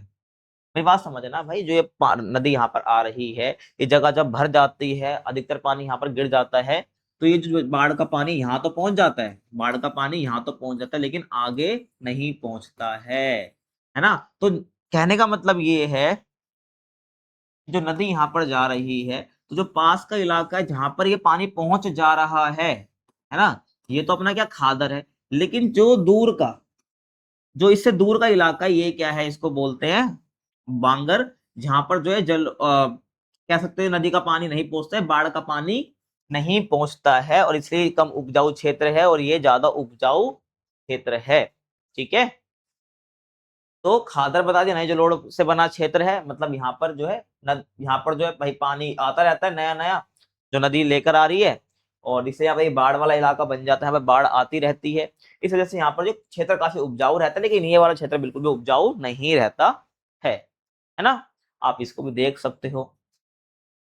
देखो नदी, ये क्या है, नदी ऊपर साइड से आ रही है और जा रही है आगे, है ना, ये ध्यान रखो, नदी आ रही है और जा रही है। तो यहाँ पर तो पानी इकट्ठा, और पानी जो है, जब पानी भाई इकट्ठा होगा, है ना, पानी इधर भी जाएगा और पानी इधर भी जाएगा, और अपना जो मिट्टी वगैरह लेके आया साथ, वो जो नदी लेके आई है वो यहाँ पर भी इकट्ठा करेगी, यहाँ पर भी इकट्ठा करेगी, करेगी नहीं करेगी, बताओ जल्दी। तो जो ये इलाका है इसको तो मैं बोल दूंगा खादर। लेकिन जहां पर ये जो नहीं पहुंच पा रहा है ये पानी, ये विजुलाइज करना है आपको, समझ रहे हो आप, यहाँ तक पानी नहीं पहुंच पा रहा है, तो ये क्या बन जाता है, बांगर बन जाता है। ये इतना उपजाऊ एरिया नहीं है। और आप इसमें देखोगे तो ये तो काफी उपजाऊ क्षेत्र है, लेकिन जब इसके नीचे आप आ जाओगे, ये वाला जो इलाका है, मैप में अगर आप देखना चाहो, ये जो है, ये इतना उपजाऊ आपको देखने को नहीं मिलेगा। उपजाऊ देखने को नहीं मिलेगा, क्योंकि यहाँ पर जो है बाढ़ का पानी नहीं पहुंच पा रहा। पहले जब पानी यहाँ पर पहुंचता था तो वही मृदा आपको देखने को मिलेगी, बस नई जलोढ़ मृदा आपको नहीं देखने को नहीं मिलती है। अब आगे हम बात करते हैं प्रायद्वीपीय पठार की। पठार वो हिस्सा होता है जो थोड़ा क्या है, जमीन से उठा हुआ होता है और ऊपर से सपाट होता है। आप देख भी सकते हो ये जो पूरा क्या है, ये पठार है। ऊपर से कितना समतल है, ये ऊपर से कितना समतल है, थोड़ा ऊंचाई उठा हुआ है, ठीक है। तो प्रायद्वीपीय पठार की हम बात करेंगे। और आपके मन में एक डाउट नहीं रहना चाहिए, देखो कि जो प्रायद्वीपीय खंड है वो पूरे हिस्से की बात कर रहा हूं, समझ रहे हो आप ये, और प्रायद्वीपीय पठार के इस पूरे खंड का एक हिस्सा है ऐसा। तो कंफ्यूज आपको नहीं होना है, ठीक है। जो मैं कहना चाह रहा हूं मैं आपको, अब देखो आगे मैं बात करूं,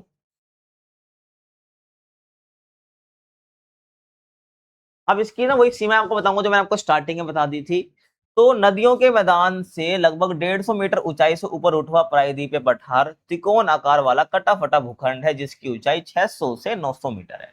तो अगर मैं बात करूं इस प्रायद्वीपीय भूखंड की पूरे की, है ना, किसकी बात कर रहा हूं मैं, प्रायद्वीपीय भूखंड की बात मैं करूं अगर, है ना, ये पूरा प्रायद्वीपीय जो भूखंड है ये, है ना, इसकी ऊंचाई कितनी है, इसकी ऊंचाई आपको देखने को मिलेगी लगभग 600 से 900 मीटर, आपको इसकी ऊंचाई देखने को मिल जाएगी, ठीक है। आप समझ रहे हो आप। और भारत के प्राचीनतम और स्थिर भूभागों में से एक है जो कहीं नहीं गया है। ये जब भारत बना था जब से ही है, मतलब गोंडवाना लैंड का हिस्सा यही वाला था, प्रायद्वीपीय हिस्सा वाला था, और बाद में हिमालय बना है। तो समझ लो कितना प्राचीन है और कितना स्थिर भूभाग है जो अभी तक गया नहीं है कहीं भी, ठीक है। और यही बता रखा है भाई कहाँ कहाँ पर कौन सा है। अगर मैं उत्तर पश्चिम की बात करूंगा, है ना, तो ये पूरा उत्तर पश्चिम में तक अरावली और दिल्ली वाला इलाका तक देखने को मिल जाएगा, जो कि यहाँ पर फैला हुआ है। पूर्व में राजमहल की पहाड़ियां हैं, और पश्चिम में गिर की पहाड़ियां हैं, ये जो गुजरात के अंदर है, और दक्षिण में इलायची की पहाड़ियां, जिसको बोलते हैं कार्डमम हिल्स। क्या है, कार्डमम हिल्स यानी इलायची की पहाड़ियां, ठीक है। तो यहाँ पर तक फैला हुआ है। और फिर उत्तर पूर्व वाला मैंने आपको बताया ना कि उत्तर पूर्व में जो शिलोंग है और जो कार्बी एंगलोंग का पठार है, जो कि असम में है और वो मेघालय में, इसी का भूखंड का विस्तार माना जाता है। अब आगे देखो, जब मैं प्रायद्वीपीय भारत की बात करता हूँ तो ये अनेक पठारों से मिलकर बना हुआ है। अब अनेक पठार जैसे कि कुछ नाम यहाँ दे रखे हैं, आगे मैं आपको और बता दूंगा। जैसे हजारीबाग पठार है, पलायू का पठार है, रांची का पठार है, मालवा का पठार है, कोयम्बटूर पठार और कर्नाटक का पठार, ठीक है। और ये सब पठार के नाम है ही, आप देखो पीछे मैंने कुछ बताया, कुछ आप यहाँ देख लीजिए, कर्नाटक पठार, है ना। और आपका जो ये दक्कन का पठार है, वैसे दक्कन का पठार पूरा यहाँ तक है, ठीक है, पूरा यहाँ तक वैसे फैला हुआ है ये। दक्कन के पठार का भी जो हमने उसको दो हिस्सों में बांट देते हैं, मैं आगे आपको बताऊंगा। ये पूरा दक्कन का पठार ही होता है, बट इसको हमने छोटे छोटे पठारों में क्लासिफाई कर रखा है। तो ये ऐसे मालवा का पठार है, बुंदेलखंड का पठार है, छोटा नागपुर का पठार है, ऐसे शिलोंग का पठार है। यहाँ पर आपको कार्बी एंगलोंग पठार भी देखने को मिल जाएगा, और ऐसे सारे पठार है। तो प्रायद्वीपीय पठार में इतने सारे पठार आते हैं, और दक्कन का पठार भी प्रायद्वीपीय पठार में ही आता है। समझ रहे हो आप मैं क्या कहना चाह रहा हूँ। और प्रायद्वीप की जो ऊंचाई है पश्चिम से पूर्व को कम हो जाती है, मैंने आपको पीछे ही बताया था, है ना, कि पश्चिम से पूर्व की तरफ अगर आप जाओगे, है ना, पश्चिम से पूर्व की तरफ जाओगे तो ऊंचाई आपको कम होती हुई देखने को मिल जाएगी। मतलब यहाँ पर ऊंचाई ज्यादा मिलेगी, यहाँ पर आपको कम ऊंचाई देखने को मिलेगी। मतलब जो ये आपको यहाँ पर प्रायद्वीपीय पठार है वो कैसे देखने को मिल रहा है, यूं कैसे देखने को मिल रहा है, यूं देखने को मिल रहा है। तो इसलिए क्या हो रहा है, यहाँ से ऐसे ही नदियां बहती हैं, यही आपको पीछे बता भी रखा है। इसी इस पठार के पश्चिम और उत्तर पश्चिम भाग में मुख्य रूप से काली मिट्टी पाई जाती है ना। मतलब कि कौन सी मिट्टी पाई जाती है, काली मिट्टी, कहां पर, इस पठार के पश्चिम में और उत्तर पश्चिम में, ठीक है। अगर मैं इस पठार की बात करता हूँ, ये पूरा पठार है, तो इस पठार के पश्चिम में और इसके उत्तर पश्चिम में यहाँ पर वो काली मिट्टी देखने को मिलती है। मुझे आप बताओगे कि जो ये काली मिट्टी है, जो काली मिट्टी है, ये किसकी खेती के लिए ज्यादा बेटर मानी जाती है, किस चीज की खेती के लिए सबसे ज्यादा अच्छी मानी जाती है, आप मुझे कमेंट सेक्शन में बताओगे, ठीक है।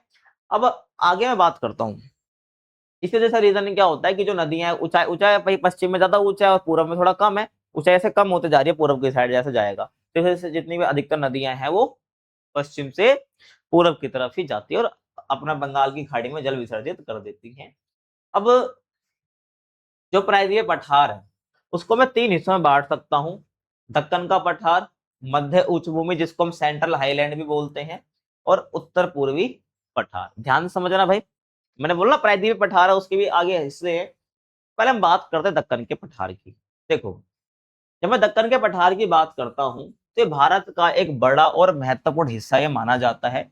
और दक्कन की सीमा है, दक्कन की सीमा है, पहले आप ये देखो, ये पूरा दक्कन का पठार, ये क्या है, पूरा पूरा तो अपना प्रायद्वीपीय पठार है, लेकिन हिस्से की बात कर रहा हूँ। यहां से लेकर यहां तक जो है पूरा दक्कन का पठार है, यहां तक।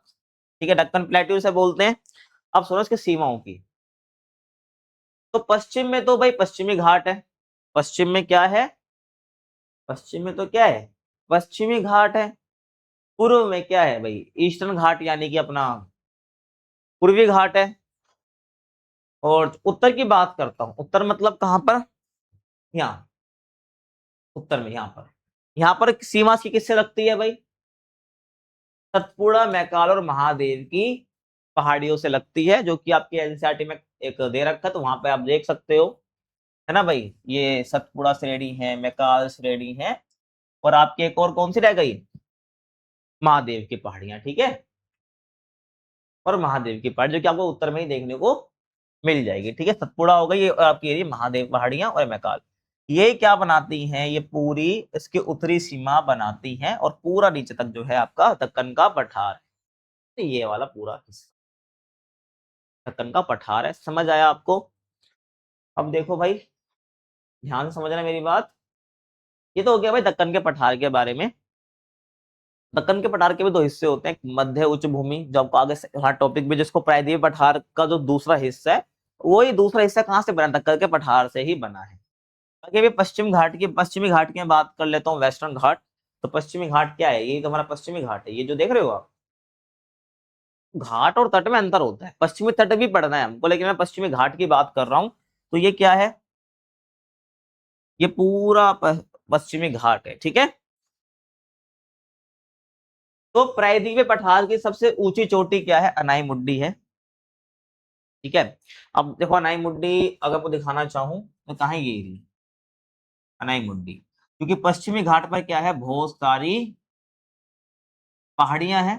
तो सबसे ऊंची जो चोटी है वो कौन सी है, अनाई मुड्डी है, जो कि कहां पर है, अन्नामलाई पहाड़ियों में स्थित है। अन्नामलाई पहाड़ियां कहां पर है, ये जो आपकी ना, ये देख रहे हो आप, ये आपकी अन्नामलाई पहाड़ियां हैं। तो यहाँ पर आपको क्या देखने को मिलती है, सबसे ऊंची चोटी देखने को मिलती है, इसको बोलते हैं अनाई मुड्डी।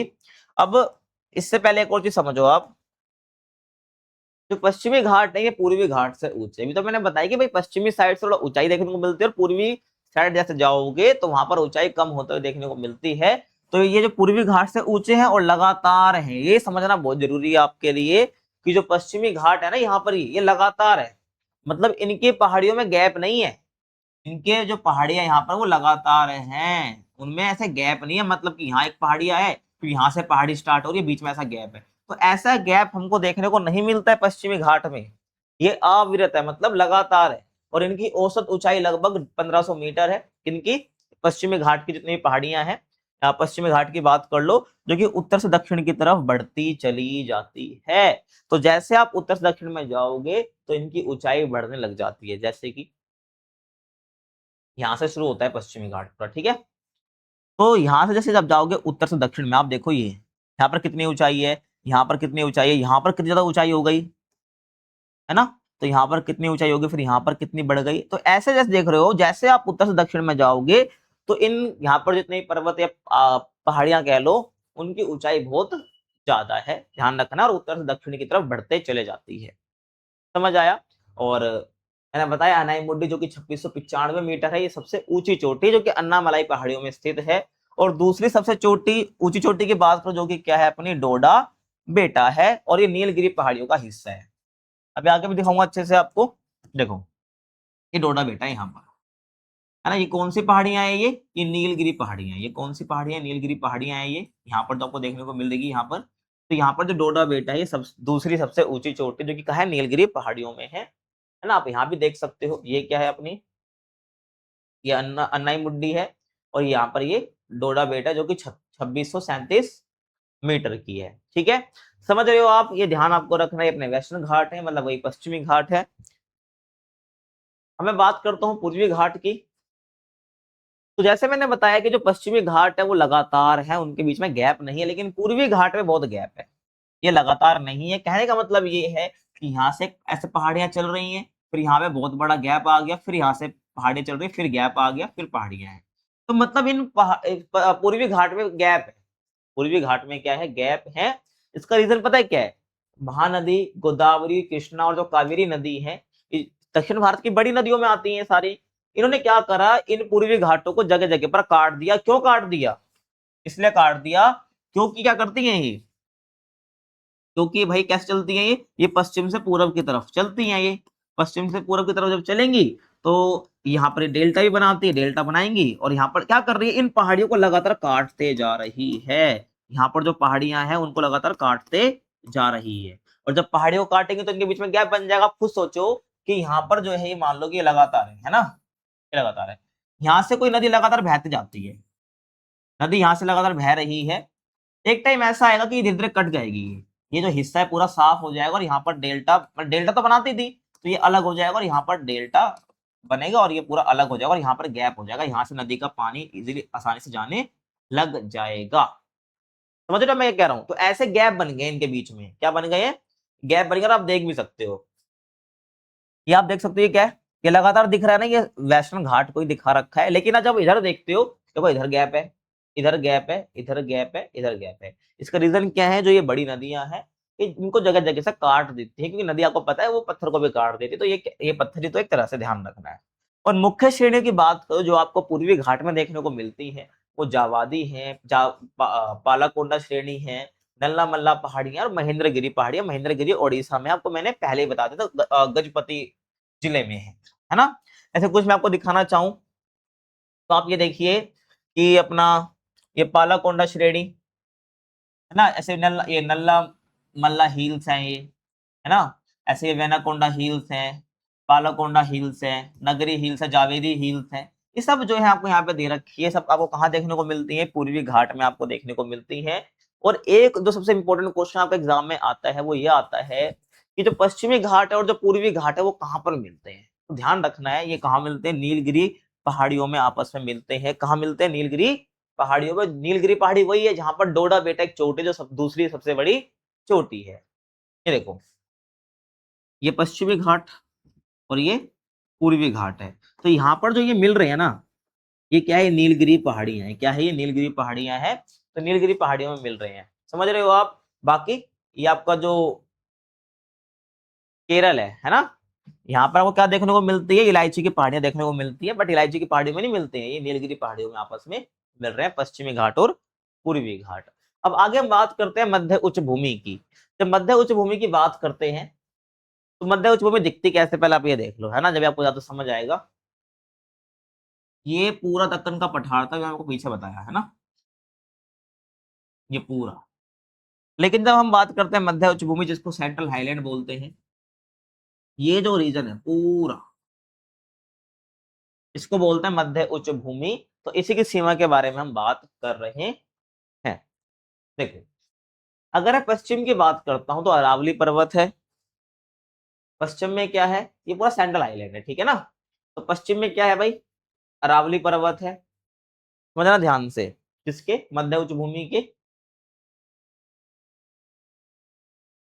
पूर्व में क्या, राजमहल की पहाड़ियां हैं, जो कि झारखंड के अंदर है। ये छोटा नागपुर पठार है ना, ये छोटा नागपुर पठार है, झारखंड वाला हिस्सा है। तो यहाँ पर आपको राजमहल की पहाड़ियां देखने को मिलेंगी। यहाँ पर क्या है, राजमहल की पहाड़ियां देखने को मिलेंगी। ये कौन सा हो गया, पूर्वी सीमा हो गई इसकी।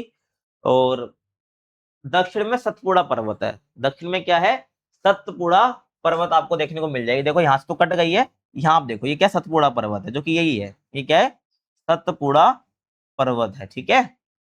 तो मैं कहूं अगर, तो यहां से लेकर पूरा यहां तक का जो रीजन है, पूरा ये अपना किस में आता है, मध्य उच्च भूमि में आता है, जिसको आप यहाँ पर अच्छे से देख सकते हो। ये जो है मध्य उच्च भूमि बनाता है।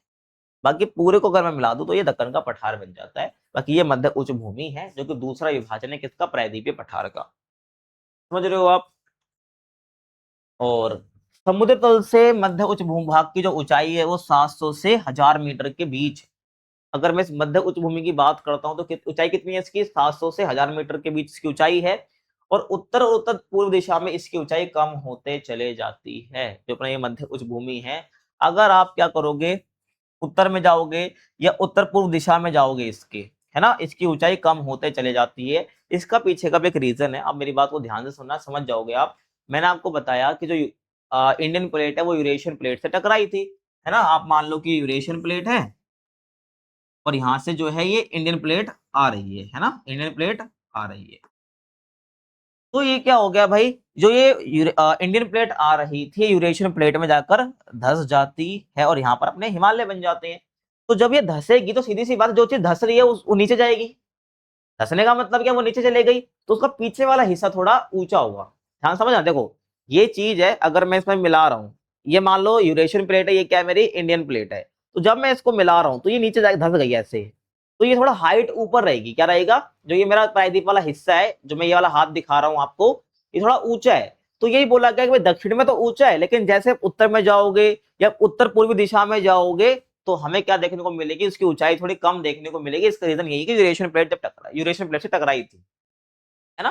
तो यहाँ पर जो है आपको यहाँ इस साइड से ऊंचाई थोड़ी ज्यादा देखने को मिलेगी, यहाँ पर से ऊंचाई थोड़ी आपको कम देखने को मिलेगी। थोड़ा इस प्रकार से चीज है, ढलान है, दक्षिण से ऊंचा है और यहाँ पर आपको थोड़ा क्या है, नीचा देखने को मिलता है उत्तर साइड से। इसी वजह से जो आप सुनते होंगे, जो केन बेतवा जो नदी है वो क्या यमुना की सहायक नदी है, और यूं ही चलती है, वो इस साइड से ही आती है और यमुना में मिल जाती है। ठीक है, समझ आया आपको मैं क्या कह रहा हूं। ये आपको ध्यान रखना है भाई, उत्तर तथा उत्तर पूर्व दिशा में इसकी ऊंचाई कम हो जाती है और मध्य उच्च भूभाग के पूर्वी विस्तार, जो कि राजमहल की पहाड़ियों के दक्षिण में स्थित छोटा नागपुर पठार खनिजों का एक बहुत बड़ा भंडार है। तो मध्य उच्च भूभाग है तो उसके पूर्व में राजमहल की पहाड़ियां हैं। तो अगर राजमहल की पहाड़ियों के दक्षिण में जाओगे तो आपको छोटा नागपुर पठार देखने को मिल जाता है, जहां पर आपको बहुत ज्यादा खनिज देखने को मिलते हैं। ठीक है, ये क्या है, देखो छोटा नागपुर पठार है, तो यहाँ पर आपको जो है बहुत ज्यादा खनिज देखने को मिल जाते हैं। आई होप आपको समझ आई होंगी चीजें। अब हम बात करते हैं उत्तर पूर्वी पठार की, जो कि तीसरा विभाजन है प्रायद्वीपीय भाग का। तो ये पठार असल में प्रायद्वीपीय पठार का ही बड़ा हुआ हिस्सा है। मैंने बताया ना, कार्बी एंग्लोंग मेघालय का पठार वो उत्तर पूर्वी पठारी तो यही, तो ये प्रायद्वीपीय भाग का बड़ा हुआ हिस्सा है। तो ध्यान सुनो भाई, जैसे कि अगर आपको इमेज में दिखाना चाहूँ, ये है ना, ये आपको ध्यान से देखना है, ये क्या बना, वही उत्तर पूर्वी पठार है। और अच्छे से देखो आप, ये पूरा मेघालय का पठार है। क्या है ये, मेघालय का पठार है। ठीक है, और जो ये क्या अपना, ये पूरा असम है, तो ये छोटा सा हिस्सा, ये कार्बी एंग्लोंग है, तो ये पूरा क्या बनाता है, उत्तर पूर्वी पठार बनाता है ना। अब मैंने बताया इसी का बड़ा हुआ हिस्सा है, तो ऐसा क्या हुआ कि भाई ये अलग दिख रहा है हमको, ध्यान सुनना। तो ऐसा माना जाता है कि जब हिमालय बन रहा था और भारत की प्लेट उत्तर पूर्व की ओर खिसकी, तो राजमहल की पहाड़ियों में और मेघालय के पठार के बीच क्या हो गया, जमीन में दरार आ गई, भ्रंश घाटी बन गई। ये है ना, ये जो राजमहल की पहाड़ियां हैं, और यहाँ पर जो अपना उत्तर पूर्वी पठार का हिस्सा, यहाँ पर क्या बन गई, दरार बन गई। क्या बन गई, दरार बन गई। और दरार बनेगी तो देखो क्या होता है, आपको पता ही है, भर जाएगा बाद में ये। और जब दरार पड़ गई तो ये मुख्य पठार से अलग हो गया। मुख्य पठार मतलब जो मुख्य पठार था इससे अलग हो गया दरार की वजह से। ठीक है, यहाँ तो समझ आया आपको।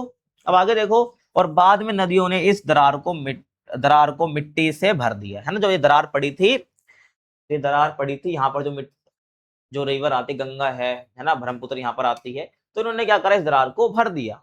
इस तरह से क्या हो गया, जमीन ये भर गई पूरी और यहाँ पर एक इलाका जगह बन गई, एक समतल इलाका बन गया, है ना, पठार बन गई। ये पठार है और यहाँ पर थोड़ा समतल इलाका सा है। तो इसने क्या करा, इसने जो दरार भर गई, इसने मुख्य पठार से इसको अलग कर दिया। आई होप आपको समझ आ रहा होगा।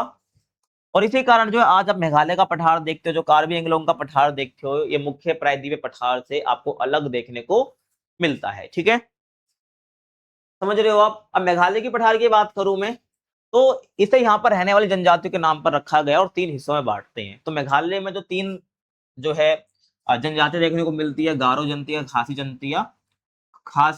जनजातियां और जंतियां है, इस प्रकार की जनजातियां भी हमें देखने को मिलती हैं। तो गारो, खासी, जंतिया, इस जनजातियों के नाम पर क्या रखा है, यहाँ के पठार का नाम रखा है, मतलब पहाड़ियों का नाम हमने रखा है। तो गारो की पहाड़ियां, खासी पहाड़ियां और जंतिया पहाड़ियां, और असम में क्या है, कार्बी एंग्लोंग की पहाड़ियां हैं। ठीक है, समझ रहे हो। तो यहाँ कोयला, लोहा, आपको सिल्मेनाइट हो गया, चूने का पत्थर हो गया और यूरेनियम हो गया। यहाँ पर बहुत ऐसे खनिज आपको देखने को मिल जाएंगे इस पठार में, उत्तर पूर्व वाले में, ठीक है। और इस क्षेत्र में ज्यादातर जो बारिश है वो दक्षिण पश्चिम मानसून से आती है, मतलब कि ये अपना हिंद महासागर है, तो यहाँ से मानसूनी हवाएं आती हैं और दक्षिण होकर फिर पश्चिम दिशा में मुड़ जाती है, फिर ऐसे यहाँ पर भी आपको देखने को मिलती है। और यहाँ पे तो इस रीजन में हो गई, और ये एक शाखा इसकी यहाँ बढ़ जाती है और दूसरी शाखा इसकी यहाँ बढ़ जाती है, तो ये दक्षिण पश्चिम मानसून ही है, दक्षिण पश्चिम मानसून, तो यहाँ से जाती है और यहाँ पर भी जो है ये बारिश कर देती है। तो यही बोला गया है कि जो इस क्षेत्र में अधिकतर बारिश होती है उत्तर पूर्वी पठार में, तो दक्षिण पश्चिम मानसून से ये होती है। और जलवायु वाले चैप्टर में आप अच्छे से पढ़ोगे, टेंशन मत लो। और बहुत ज्यादा बारिश होने के कारण जो है मेघालय का पठार काफी घिस चुका है। जो मेघालय का पठार है वो घिस चुका है, क्योंकि यहाँ पर बहुत ज्यादा बारिश हमको देखने को मिलती है। समझ आया? अब आगे हम बात करते हैं भारतीय मरुस्थल की। जब मैं भारतीय मरुस्थल की बात करता हूँ तो आपके मन में क्या आता है? भारत का रेगिस्तान, जिसको हम थार रेगिस्तान भी बोलते हैं या थार मरुस्थल भी बोलते हैं। तो विशाल भारतीय मरुस्थल जो है अरावली पहाड़ियों से उत्तर पूर्व में स्थित है ना। अगर आप देखना चाहो, ये राजस्थान है पूरा, ठीक है ना, अरावली है, ये क्या है? अरावली है। तो उत्तर पूर्व में क्या है? ये उत्तर पूर्व है, सॉरी ये जो उत्तर पूर्व है, ठीक है आपका, तो ये अरावली के उत्तर पूर्व में जो है पूरा ये फैला, उत्तर पूर्व से लेकर फिर पूरा तो ऐसे फैला ही हुआ है ये। इसको बोलते हैं क्या? अपना भारतीय मरुस्थल। या और कुछ हकीकत में हमारा भारतीय मरुस्थल जो है कुछ इस प्रकार का दिखता है एक्चुअल में, ठीक है, रियल इमेज है ये। तो ये बहुत उबड़ खाबड़ भूतल है ना, मतलब कि कहीं पे आपको ज्यादा मिट्टी इकट्ठी होती हुई दिख जाएगी, कहीं पर आपको कम मिट्टी दिखेगी, तो इस वजह से ये बोला जा रहा है। और यहाँ पे जो वार्षिक वर्षा होती है वो 150 मिलीमीटर से भी कम होती है। कहने का मतलब यहाँ पर इतनी कम बारिश होती है वो सूखा रह जाता है। इस कारण ये शुष्क और वनस्पति रहित क्षेत्र है, मतलब आपको कोई वहां पे वनस्पति देखने को नहीं मिलेगी। और इन्हीं स्थलाकृतिक गुणों के कारण इसे मरुस्थली के नाम से जानते हैं। मतलब ऐसे इलाके जो शुष्क हो, जहां पर कोई वनस्पति ना हो, पेड़ पौधे ना हो, तो उसको मरुस्थली इलाका बोला जाता है, इस वजह से इसको मरुस्थली बोलते हैं। और इसकी भूगर्भीय चट्टान संरचना जो है प्रायद्वीपीय पठार का ही विस्तार है। बता तो दिया मैंने कि जो रेगिस्तान वाला हिस्सा है पूरा राजस्थान का, ये क्या प्रायद्वीपीय पठार का ही विस्तार माना जाता है। इसलिए जो चट्टान की संरचना को यहाँ देखने को मिलेगी और वही भूगर्भ की संरचना चट्टानों की आपको इसी रेगिस्तान इलाके में देखने को मिलेगी, है ना। ये वाला जो रीजन है इसको थार डेजर्ट बोलते हैं। क्या बोलते हैं? थार डेजर्ट, थार रेगिस्तान बोलते हैं। समझ गए हो आप? आगे देखो। और ढाल के आधार पर मरुस्थल को दो भागों में बांट देते हैं। जो ये अपना मरुस्थल है, कौन सा थार मरुस्थल, इसको भी हम जो है ढाल के आधार पर दो हिस्सों में बांट देते हैं। एक जो सिंध की ओर ढाल वाला उत्तरी भाग है, और दूसरा जो कच्छ के रन की ओर ढाल वाला दक्षिणी भाग है। और यहाँ की जो अधिकतर नदियां वो अल्पकालिक हैं। मरुस्थल के दक्षिणी भाग में बहने वाली नदी कौन सी है? लूनी नदी है। तो अगर मैं बात करूं, ठीक है, आप देखोगे कि ये सिंध है, ये क्या है? ये सिंध है। फिर गुजरात में कच्छ का रण यहाँ पर आ जाता है। तो अगर मैं इसको ढाल के हिसाब से बांटता हूँ, क्या बांटता हूँ? ढाल के हिसाब से बांटता हूँ। एक तो इसकी ढाल सिंध की तरफ जाती है और एक ढाल इसकी कच्छ के रण की तरफ जाती है ना। और यहाँ पर जो नदी बहती है उसका नाम कौन सी है? उस नदी का नाम क्या? लूनी नदी, है ना, जो कि अल्पकालिक नदी है। कैसी है? अल्पकालिक। और अल्पकालिक नदी का मतलब क्या है? कि ऐसी नदी जो कि भाई कुछ टाइम तक दिखती है, फिर उसके बाद गायब सी हो जाती है, डिसअपेयर हो जाती है। समझ रहे हो आप? ये आपको पता होना चाहिए। और यहाँ नदियां झील या पलाया में मिल जाती है। वो पलाया वही छोटा सा तालाब टाइप सा जो होता है ना, वहीं पर क्या मिल जाती है? ये जो नदियां होती है, जो जैसे लूनी नदी है एक एग्जांपल, वो इन्हीं में मिल जाती है और दिखती भी नहीं है फिर। और इन पलाया झीलों का जल खारा होता है, जिससे नमक बनाया जाता है। तो ये जो पलाया झील है ना, तो इसी वजह में क्या होता है, इसमें खारा पानी होता है, इसी से नमक भी बनाया जाता है। अब आगे हम बात करते हैं तटीय मैदान की। हमने पश्चिमी घाट, पूर्वी घाट तो पढ़ा ही है, तो उसी को मैदान भी बोलते थे। आगे देखो, जैसे ये तो हमने पूरा घाट बोला इतना, इसको तो घाट बोल दिया मैंने पूरा। लेकिन जब तट की बात करते हैं, मतलब मैं इसकी बात कर रहा हूँ, इस लकीर की, केवल इसकी। मैं इस हिस्से की बात नहीं कर रहा हूँ, इतने चौड़े हिस्से की बात नहीं कर रहा हूँ, मैं केवल तट की बात कर रहा हूँ, इसकी, है ना। जैसे कि जो तट है, मैं इसकी बात कर रहा हूँ, ठीक है। अब आगे देखो, तो भारत की समुद्र की जो तट रेखा है बहुत लंबी है। कितनी? आप मुझे कमेंट में बताओगे, पहले चैप्टर में बताया, कमेंट में बताओगे, किसमें बताओगे भाई? कमेंट में बताओगे। देखो, तो इस तट के पास के मैदानों को दो मुख्य हिस्सों में बांट सकते हैं। एक है भाई पश्चिमी तटीय मैदान, एक पूर्वी तटीय मैदान। ठीक है। तो पहले मैं बात करता हूँ पश्चिमी तटीय मैदान की। जब पश्चिमी तटीय मैदान की बात करता हूँ तो ये समुद्र में डूबा हुआ है, यानी जलमग्न है। ठीक है भाई, इसलिए ये क्या है, एक पतली पट्टी जैसा हमें दिखता है। मतलब जो ये वाला तट है ना, कौन सा, अपना पश्चिमी तट, ये कैसा है भाई, जल में डूबा हुआ, जलमग्न है ये। ठीक है, अगर भाई देखना, हाँ जो ये हिस्सा है ना, ये थोड़ा जल में डूबा हुआ हिस्सा तट है कंपैरेटिवली इसके, है ना, ये बोला गया है मुझे यहाँ पर अभी तक। और माना जाता है कि जो पौराणिक शहर है द्वारका, है ना, वो इसी जलमग्नता के कारण डूबा है, क्योंकि जो हिस्सा है ये थोड़ा जल में डूबा हुआ है, तो यहाँ पर ना बंदरगाह बनाना भी आसान है। लेकिन इसी जो जलमग्नता जो डूबने के कारण है, जो हिस्सा डूबा हुआ है, जो द्वारका एक पौराणिक शहर माना जाता है हिंदू धर्म के अंदर, वो डूब गया है ना। तो गुजरात के अंदर, आप गुजरात के अंदर एक काठियावाड़ तट सुना होगा, उसके आसपास ही आपको जो है द्वारका देखने को मिलता है। तो इसी वजह से जो बंदरगाह, जो पोर्ट्स होते हैं, पोर्ट्स या बंदरगाह का काम क्या होता है, जहां पर आपने बहुत ज्यादा शिप्स देखी होंगी ना, जो समुद्री रास्ते से व्यापार करती है, मतलब जहां पे लोडिंग अनलोडिंग होते हैं, वहां से सामानों को भेजा जाता है दूसरी कंट्री में, और दूसरी कंट्री से जो सामान आता है वो भी समुद्र के रास्ते से जब आता है तो इन्हीं तटों, इन्हीं बंदरगाहों पे उतारा जाता है। तो जब ये जलमग्नता के कारण जो ये डूबे हैं, इसी वजह से क्या है, अब बंदरगाह बनाना आसान है। ठीक है, थोड़ा सा। और प्रमुख बंदरगाह की बात करूं तो यहाँ पे बनाए गए हैं, जैसे कि भाई कांडला है, मंजगांव है ना, JLN नावा शेवा। ठीक है, JLN का मतलब समझते हो आप, जवाहरलाल नेहरू, जवाहरलाल नेहरू नावा शेवा, इनके नाम से ही बना हुआ है। ठीक है ना ये।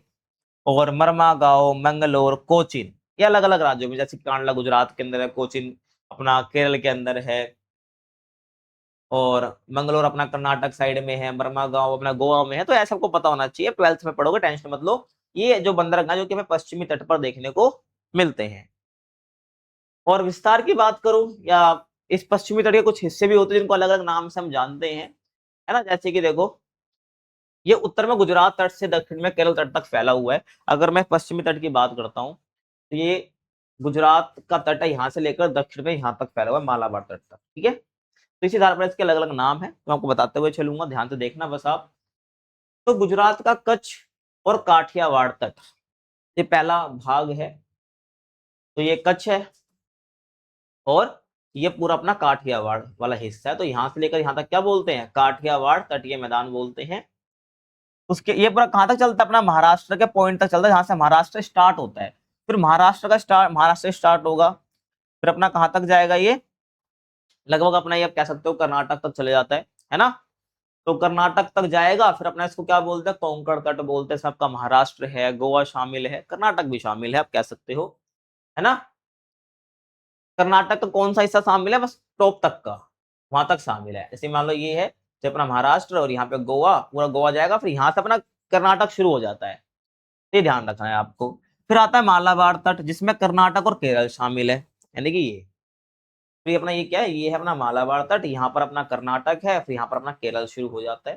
तो तीन हिस्सों में जो इसको तीन हिस्सों में लगभग हम जो है इसको बांट सकते हैं, किसको, अपने पश्चिमी तटीय मैदान को। ठीक है, और केरल के तट पर जो है ना कयाल पाए जाते हैं। क्या पाए जाते हैं, कयाल पाए जाते हैं, मतलब बैक वाटर पाए जाते हैं। आप देखो भाई क्या होते हैं कयाल, आप ये देखो, पहले आप समझो मेरी बातों को। जैसे कि जो पश्चिमी तट आपको पता है, यहाँ पर भाई पानी पानी है, क्या है भाई, पानी पानी है। अब क्या होता है कि जो इनकी तट रेखा होती है ना, पश्चिमी तट में जो तट रेखा है थोड़ी कटी फटी टाइप सी है। तो क्या होता है, इन जो तट रेखाओं के अंदर, तटों के अंदर क्या होता है, पानी घुस जाता है। क्या हो जाता है, पानी घुस जाता है। और पानी घुसने के बाद क्या होता है, जो मिट्टी वगैरह होती है उस रास्ते को ब्लॉक कर देती है। आप यूं समझ सकते हो, जैसे कि मैं आगे चलूँ थोड़ा सा, अब यहाँ देखो, है ना, यहाँ बहुत ज्यादा पानी है, यहाँ पर बहुत ज्यादा पानी है ना, और यहाँ पर तट रेखा है, ये मान जगह है। ठीक है, तो क्या हुआ, यहाँ पर पानी एंटर तो कर गया और फिर ये रास्ता ब्लॉक हो गया, ये रास्ता ब्लॉक हो गया। तो यहाँ पर क्या हो गया, पानी जमा हो गया। तो इसी को क्या बोला जाता है, कयाल बोला जाता है। क्या बोला जाता है, कयाल बोला जाता है, यानी बैक वाटर बोला जाता है। अगर आप मैप में आप ध्यान से देखना चाहो तो ध्यान से आप देखना, ये केरल है, ये केरल का लेके मैंने समझा रखा है आपको। तो आप देख रहे हो, तट तो ये रहा इनका, लेकिन अंदर देखो पानी भरा हुआ है। देखो यहाँ पर आप देखोगे, यहाँ पर भी पानी है, यहाँ पर भी पानी है ना, यहाँ पर भी पानी है। ये देखो, ये पानी भरा हुआ है, ये इसको कयाल बोला जाता है। क्या बोला जाता है, कयाल बोला जाता है। ध्यान से समझना आप। तो केरल के तट पर कयाल पाए जाते हैं, और इनका उपयोग जो है मछली पकड़ने के लिए, नाव चलाने के लिए और पर्यटन के लिए भी होता है। मतलब जो लोग जहाँ पर घूमने आते हैं, है ना, एज अ टूरिस्ट, तो पर्यटन स्थल बन जाता है। तो पर्यटन बहुत ज्यादा हमें देखने को मिलता है। और यहाँ पर जो है आपको प्रसिद्ध नेहरू ट्रॉफी वलाम काली, जिसको बोलते हैं नौका दौड़, जो नाम है नेहरू ट्रॉफी वलाम काली, ये एक नौका दौड़ है, नाव रेस होती है, जो कि कहाँ में देखने को मिलती है, पुनामदा कयाल में हमें देखने को मिलती है। पुनामदा कयाल नाम है ये, जैसे कयाल मैंने बता दिया कैसे बनते हैं, तो एक नाम है पुनामदा कयाल, जो कि कहां पर है मैं आपको बता देता हूँ। देखो आप, तो ये जगह है ना एलिप्पी, क्या ये एलिप्पी, यहीं पर क्या है भाई, पुनामदा जगह है। तो वहां पर जो कयाल बना हुआ है, जो बैक वाटर बना हुआ है, उसी को क्या बोलते हैं, पुनामदा कयाल बोलते हैं, जो कि मैं बात कर रहा हूँ इस वाले की। ये क्या अपना पुनामदा कयाल है। तो यहाँ पर ही क्या होती है, वो नौका दौड़ होती है, नेहरू ट्रॉफी वलामकली। और कुछ इस प्रकार की जो ये नौका दौड़ दिखती है, आप देख सकते हो, कुछ इस प्रकार की जो है नौका दौड़ दिखती है, जो कि केरल के पुनामदा कयाल में होती है। समझ आया। अब मैं आगे बात करता हूँ भाई पूर्वी तटीय मैदान की। पूर्वी तटीय मैदान आपको पता ही है मैं किसकी बात कर रहा हूँ, इस वाले मैदान की मैं बात कर रहा हूँ, ठीक है, ध्यान रखना है। अब आप देखो उधर पूर्वी तटीय मैदान, तो ये समुद्र से ऊपर उठा हुआ है। कहाँ उठा हुआ है भाई, समुद्र से ऊपर उठा हुआ है, मतलब एक उभरा हुआ भाग है। वो थोड़ा जल में डूबा हुआ हिस्सा, तट की बात कर रहा हूं मैं, उसके घाट की बात नहीं कर रहा हूँ, ठीक है, या मैं पूरा प्रायद्वीपीय भूखंड की बात नहीं कर रहा हूं, मैं केवल तट के हिस्से की बात कर रहा हूँ। जो तट है वो थोड़ा ज्यादा डूबा हुआ है पूर्वी तटीय मैदान के हिसाब से। और पश्चिमी तट से थोड़ा अधिक चौड़ा भी है ये, पश्चिमी तट से थोड़ा अधिक चौड़ा भी है, और वो थोड़ा चौड़ा कम है ना। और नदियां और डेल्टा, तो पूर्व की ओर बहने वाली नदियां पूर्व की तरफ बहती, क्योंकि वहां पे ऊंचाई ज्यादा है और थोड़ा यहाँ पर ऊंचाई कम है, पूरे अगर प्रायद्वीपीय हिस्से की बात करता हूं मैं।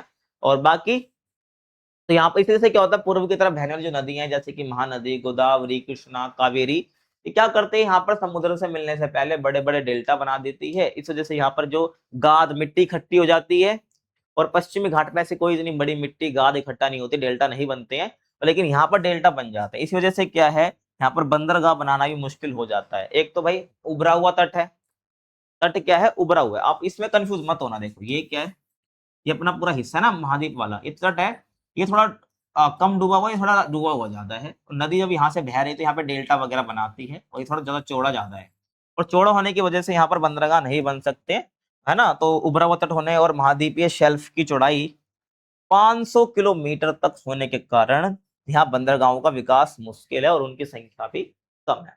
अब महाद्वीपीय शेल्फ मैंने पढ़ाया आपको फोर्थ चैप्टर के अंदर, बाकी आगे भी पढ़ेंगे, फर्स्ट बुक के जो आगे चैप्टर आएंगे उसमें भी दे रखा है ना। देखो ये क्या होता है महाद्वीपीय शेल्फ, ये महाद्वीपीय, ये महाद्वीप है, यहाँ पर तट आ गया, ये क्या आ गया, तट आ गया।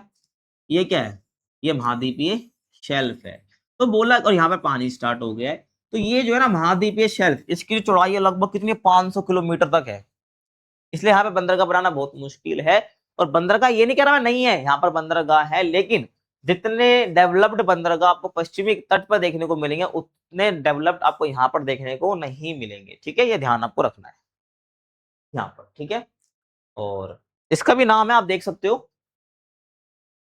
ये देखो अब, अगर मैं यहाँ से तमिलनाडु से जाऊं कहाँ तक, आंध्र प्रदेश का ये वाला हिस्सा है, दक्षिण वाला हिस्सा, इसको क्या बोलते हैं, कोरोमंडल तट बोलते हैं। फिर आप चलो आगे, आप आगे चलो थोड़ा सा, आंध्र प्रदेश तक चलो आगे, है ना, उड़ीसा, मतलब यहाँ तक अगर आप जाओगे, ऐसे पूरा क्या बोलते हैं यहाँ तक, इसको बोलते हैं उत्तरी सरकार मैदान।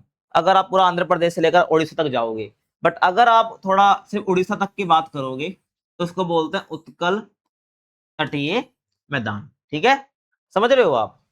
सेपरेट बढ़ जाते हैं राज्य के नाम से ही। जैसे कि देखो, इसको कोरोमंडल बोल दिया, यहाँ से यहाँ तक को पूरा क्या बोलते हैं हमने, उत्तरी सरकार बोल दी। लेकिन आप आंध्र प्रदेश शुरू हो गया यहाँ से, तो आंध्र प्रदेश यहाँ पे खत्म भी हो गया, तो उसको आप आंध्र तटीय मैदान भी बोल सकते हो यहाँ तक के हिस्से को, बाकी यहाँ से यहाँ तक को उत्तरी सरकार बोल सकते हैं। फिर उड़ीसा की बात आएगी तो उसको उत्कल तटीय मैदान बोल सकते हो, केवल जब उड़ीसा की बात हो रही होगी, ठीक है, ये ध्यान रखना है। तो हम बात करते हैं लास्ट टॉपिक की, जो कि अपना क्या है, द्वीप समूह। अब द्वीप समूह यानी आइलैंड, आप देख रहे हो इमेज में, ये क्या है, ये आइलैंड है, ये द्वीप है, ये क्या है, द्वीप है, ठीक है, ये सब द्वीप है। तो आपको पता है भारत में जो मुख्य रूप से दो द्वीप, तो बहुत सारे हैं, बट जो आप कह सकते हो मुख्य रूप से दो द्वीप है, एक है भाई बंगाल की खाड़ी में और अरब सागर की खाड़ी में। बंगाल की खाड़ी में बात करता हूं मैं, तो अंडमान और निकोबार द्वीप समूह है, और अरब सागर में लक्षद्वीप है ना। ये क्या अपना अंडमान है, और ये क्या है, यहाँ पर आपको लक्षद्वीप देखने को मिलता है यहाँ पर, ठीक है, यहाँ पर आपको लक्षद्वीप देखने को मिलता है। अब देखो, सबसे पहले मैं बात करता हूँ बंगाल की खाड़ी के द्वीप समूह की, जो आपको बंगाल की खाड़ी में देखने को मिल जाता है। तो जो कि अंडमान और निकोबार है, तो ये माना जाता है कि जो बंगाल की खाड़ी में जो द्वीप समूह है अंडमान और निकोबार, इसमें कुल द्वीपों की संख्या कितनी है, 572, है ना।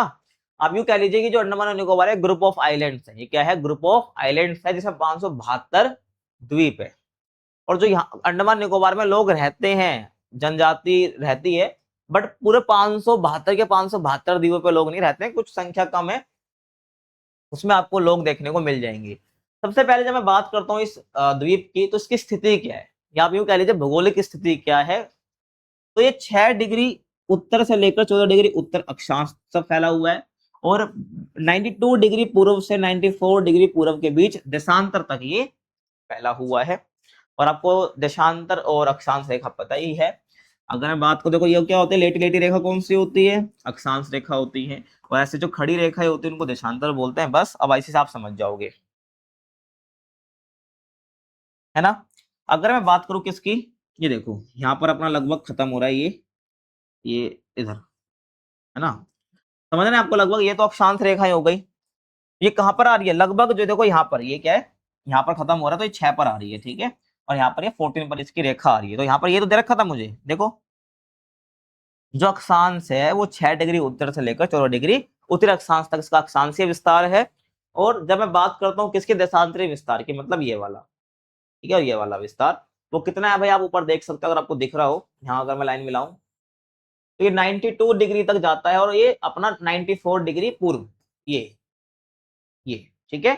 तो ये आपको ध्यान रखना, ये खड़ी खड़ी लाइन मैंने बनाई है, तो ये क्या है, 92 डिग्री पूर्व से लेकर 94 डिग्री पूर्व देशांतर तक इसका विस्तार हमें देखने को मिलता है। ये क्या है, इसकी भौगोलिक स्थिति है, समझ रहे हो आप। अब ये जो पूरा अंडमान और निकोबार है, इसको हम दो हिस्सों में पढ़ते हैं, एक है अपना अंडमान उत्तर साइड वाला, और दक्षिण में पढ़ते हैं इसको हम निकोबार। आगे चले 2 मिनट। अब देखो ये है ना, ये तो अपना अंडमान निकोबार है, और पोर्ट ब्लेयर क्या है, इस अंडमान निकोबार की राजधानी है। अब मैंने बताया कि अंडमान और निकोबार को हम दो हिस्सों में पढ़ते हैं बांटकर, उत्तरी जो हिस्सा होता है उसको अंडमान बोल देते हैं, जो दक्षिणी हिस्सा होता है उसको बोल देते हैं हम क्या, निकोबार द्वीप समूह। ठीक है, समझ आया भाई यहाँ तक। और उत्पत्ति की बात करूं, तो ये समुद्र में डूबे हुए पहाड़ों के हिस्से हैं, और कुछ छोटे द्वीप ज्वालामुखी से बने। तो यहाँ पर जो द्वीप हमको 572 द्वीप देखने को मिलते हैं, तो कुछ तो भाई समुद्र में डूबे हुए पहाड़ों के हिस्से माने जाते हैं, जो समुद्र में डूबे हुए पहाड़ हैं उनसे बने हैं। और द्वीप क्या है यार, सिंपल सा पता है ना आपको, मान लो पानी है ना, तो पानी के ऊपर कुछ ऐसा उठा हुआ हिस्सा, ये द्वीप ही तो बन गया, यहाँ पे लोग रह रहे हैं। तो कुछ तो भाई पहाड़ों से बने जो समुद्र में डूबे हुए थे, और कुछ ज्वालामुखी से बने हैं, ज्वालामुखी दुगार होता है वो जम जाती है, और वहां पर जो फिर वो संरचना बन जाती है, फिर वहां पर लोग रहने लग जाते हैं ना, तो वो द्वीप बन गया। भारत का एकमात्र जीवन ज्वालामुखी जिसका नाम है बैरन आइलैंड, है ना, भारत का एकमात्र जीवन ज्वालामुखी जिसको बैरन द्वीप भी बोलते हैं, वहां पर जो है आपको देखने को मिलता है, जो कि कहां पर है, निकोबार द्वीप में है। कहां पर है भाई, निकोबार में, ठीक है। ये अपना क्या है, कहते हैं निकोबार है, ठीक है। तो यहीं पर आपको क्या देखने को मिलता है, बैरन द्वीप देखने को मिलता है, जहां पर आपको जीवंत ज्वालामुखी देखने को मिलता है, जो ज्वालामुखी फटता है। और संरचना की बात करूं तो कंकड़ पत्थर और गोलाशियों से बना है ये, जो अपना अंडमान एंड निकोबार है, ये कंकड़ पत्थर और गोलाशियों से बना है, आपको पता होना चाहिए। और अगर मैं यहाँ पे पर्वत और चोटियों की बात मैं करता हूँ, तो देखो भाई, तो यहाँ पर क्या है, सैडल चोटी जो कि उत्तरी अंडमान में है, और ऊंचाई कितनी है इसकी, 738 मीटर ऊंची है ये सैडल चोटी, जो कि उत्तरी अंडमान में है। उसके बाद माउंट थ्विलर जो कि कहां पर है, ग्रेट निकोबार में। कहां पर है, ग्रेट निकोबार में, लगभग 642 मीटर इसकी ऊंचाई है। फिर माउंट डियोवोली जो कि मध्य अंडमान में है ना, मध्य अंडमान आप देखो, ये है ना, ये मध्य अंडमान है, ये क्या है, ये पूरा अंडमान है। इसको हमने बांट दिया उत्तरी अंडमान में, मध्य अंडमान में और दक्षिण अंडमान में, ठीक है। और एक और अंडमान है छोटा सा, आपको नीचे दिखेगा अलग होता हुआ, तो इसको हम लघु अंडमान बोल देते हैं, लिटिल अंडमान बोल देते हैं। लेकिन मैं बात कर रहा हूँ उस चोटी की, तो हमें कहाँ पे देखने को मिलती है? मध्य अंडमान में देखने को मिलती है ना भाई, समझ रहे हो आप? ये हो गया जिसकी ऊंचाई कितनी है, 500 मीटर की ऊंचाई, 515 मीटर की ऊंचाई है। फिर है माउंट कोयोब, ये दक्षिणी अंडमान में देखने को मिलता है, जो कि 460 मीटर की इसकी ऊंचाई है। समझ रहे हो आप? अब जलवायु और वनस्पति की मैं बात कर लूं, तो यहाँ बहुत वर्षा होती रहती है भाई। और कौन सी वर्षा होती है? संवहनी वर्षा होती है। और संवहनी वर्षा आप पढ़ोगे अपनी फर्स्ट बुक के चैप्टर वर्षा वाले में, वहां पर आपको डिटेल में बताया जाएगा। और मध्य रेखीय प्रकार की वनस्पति हमको यहाँ पर देखने को मिलती है, मतलब भूमध्य रेखा पर जिस प्रकार की वनस्पति देखने को मिलती है, वही वनस्पति हमें यहाँ पर देखने को मिलती है। मतलब कि साल भर हरी भरी रहती है यहाँ की वनस्पति, ये ध्यान रखना है आपको, ठीक है। अब अरब सागर के द्वीप समूह की बात मैं कर लूं, अरब सागर के द्वीप समूह की मैं बात मैं कर लूं, तो ध्यान से मेरी बात समझना, कोई डाउट आपका नहीं रहेगा, ठीक है। तो शामिल द्वीप की बात करूं, तो लक्षद्वीप और मिनिकोय, लक्षद्वीप और मिनिकोय एक ही तो है, ठीक है, ध्यान रखना है। लक्षद्वीप के दक्षिण में मिनिकोय। तो अरब सागर द्वीप समूह में कौन सा भाई? लक्षद्वीप और मिनिकोय आते हैं, अगर आप देखना चाहो तो। ये क्या है अपना? ये लक्षद्वीप है ना, और ये अपना मिनिकोय है। क्या है? देखो ये मिनिकोय है, और बाकी सारे इतने सारे क्या है? ये द्वीप है, ठीक है, अरब सागर के अंदर। ये अपना लक्षद्वीप है, तो इसको हमने जूम करके देखेंगे तो कुछ इस प्रकार का ये दिखेगा, ठीक है, समझ आ रहा है आपको? अब आप इस पीछे चलते हैं, देखो समझने की कोशिश करना। तो जो ये द्वीप है, कौन से? अपने लक्षद्वीप की जो बात कर रहा हूँ, ये 8 डिग्री उत्तर से 12 डिग्री उत्तर ये अक्षांशीय विस्तार है, और 71 डिग्री पूर्व से 74 डिग्री पूर्व के बीच बिखरे हुए हैं ये, अगर आप इनका अक्षांशीय विस्तार देखने की कोशिश करोगे तो, ठीक है, ये ध्यान आपको रखना है। ये देखो, ठीक है, ये क्या अपना पूरा यहाँ से, ये अपना अक्षांशीय विस्तार है, कहाँ तक फैले हुए? लगभग यहाँ तक, है ना। और ये क्या है इनका? लगभग ये जो आप देखते हो, देखो 74 है ना, ये क्या अपना पूरा देशांतरीय विस्तार है। यहाँ से भी आप देख सकते हो, ये अपना 8 डिग्री है, और अपना लगभग 12 डिग्री तक जा रहा है ना, अगर आप इसको ध्यान से देखोगे। बाकी एक्चुअल में कितना है? 8 डिग्री 12 उत्तर। अरे भाई, यहाँ तक खत्म हो रहा है, ये 12 डिग्री उत्तर से लेकर और 8 डिग्री उत्तर में आपको देखने को मिल जाता है। ये है इसका अक्षांशीय विस्तार। जब देशांतरीय विस्तार की बात करोगे तो ये वाला है ना, ये वाला और ये वाला। तो ये कितना आप देख सकते हो, ये 72 और 74 के आसपास ये दे रखा है आपको इस मैप में। बट एक्चुअल में आप देखोगे, आप सर्च करना गूगल पे, आप देखना इसका मैप लक्षद्वीप का, आपको अच्छे से देखने को मिल जाएगा, ठीक है। तो कितना देखने को मिलेगा? अगर देशांतरीय विस्तार की बात कर रहा हूं मैं, 71 पूर्व से लेकर 74 पूर्व तक, ठीक है। ये आप 71, ये रहा 71 पूर्व से लेकर, और ये 74 तक, ठीक है। आप देखो यहाँ पर दे भी रखा है, समझने की कोशिश करो, ठीक है, ये आप समझ गए। अब तट से दूरी की बात मैं करता हूं, तो केरल तट से लगभग 220 किलोमीटर से लेकर 440 किलोमीटर दूर स्थित है लक्षद्वीप। जो है केरल तट से कितना दूर है? 220 से लेकर 440 किलोमीटर है। ये अपना केरल का तट है और ये लक्षद्वीप है। तो जो ये दूरी है ये वाली, ये 220 से 440 है, वेरी करती है, ठीक है। अब वापिस पीछे चलूं मैं, उत्पत्ति की बात करूं, तो ये पूरा जो द्वीप है ये किससे बना है? ये परवाल निक्षेप से बना हुआ है, कोरल डिपॉजिट से बना हुआ है। तो जो परवाल है, कुछ आप कह सकते हो एक जीव होते हैं जो कि यहाँ पर एक स्ट्रक्चर बनाते हुए चलते हैं समुद्र के नीचे। फिर एक ऐसा टाइम आता है ये जब मरने लग जाते हैं, तो इनकी एक जगह पे इकट्ठे होने लग गए, इस वजह से क्या बन गए? यहाँ पर द्वीप बनने लग गए, जिसको हम लक्षद्वीप बोलते हैं। और कितने द्वीप है? लगभग 36 द्वीप है, 36, जिनमें से 11 पर ही क्या है? मानव रहता है। और सबसे बड़ा द्वीप कौन सा लक्षद्वीप का? वो मिनिको है, जो दिखाया था मैंने। और आप ना इसको देखो, ये जो आपकी एनसीईआरटी है, इसमें फैक्ट थोड़ा गलत दे रखा है, इसको आप इग्नोर करना। ये अमीनी द्वीप वाला मैं आपको बता देता हूँ, यहाँ पर जो 9 डिग्री चैनल बता रखा है ना, ये जो 9 डिग्री चैनल है, क्या बता रखा है? तो ये आपका जो लक्षद्वीप है ये पूरा, और जो ये बड़ा इसका द्वीप है मिनिकोय, इसको जो है 9 डिग्री चैनल से अलग करता है। ये 9 डिग्री चैनल क्या होता है भाई? ये पानी की पूरा हिस्सा, इसको चैनल बोल दिया, और 9 डिग्री क्या हो गया? अक्षांश हो गया ये। तो 9 डिग्री चैनल जो क्या करता पूरा, देखो 9 है ना, तो 9 डिग्री अलग करता है मिनिकोय को किससे? पूरे मेन लक्षद्वीप से, मुख्य लक्षद्वीप से, समझ गए, ये ध्यान रखना है। और मिनिकोय के नीचे क्या है, मालदीव है। ऐसे ये क्या है अपना लक्षद्वीप है, तो यहाँ पर आपको क्या देखने को मिलेगा, यहाँ पर आपको अरे भाई मालदीव देखने को मिलेगा।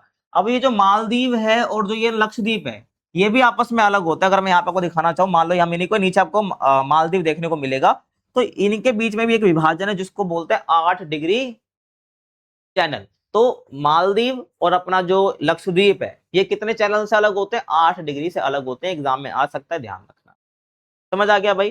तो इसी के साथ आपको जो ये चैप्टर है ये फिनिश हो जाता है। जो क्वेश्चन मैंने पूछे तो कमेंट में जरूर बताना। कुछ डाउट है तो आप हमसे इंस्टाग्राम पर पूछ सकते हो, यूजर नेम आपके सामने है। और वीडियो कैसे लगे कमेंट में जरूर बता सकते हो। और चैनल को सब्सक्राइब कर सकते हो, वीडियो को लाइक कर सकते हो, शेयर कर सकते हो और प्यारा सा कमेंट कर सकते हो, जो कमेंट करना है आपको। ठीक है, मिलते हैं आपसे अगली वीडियो में, तब तक के लिए थैंक्स फॉर वॉचिंग।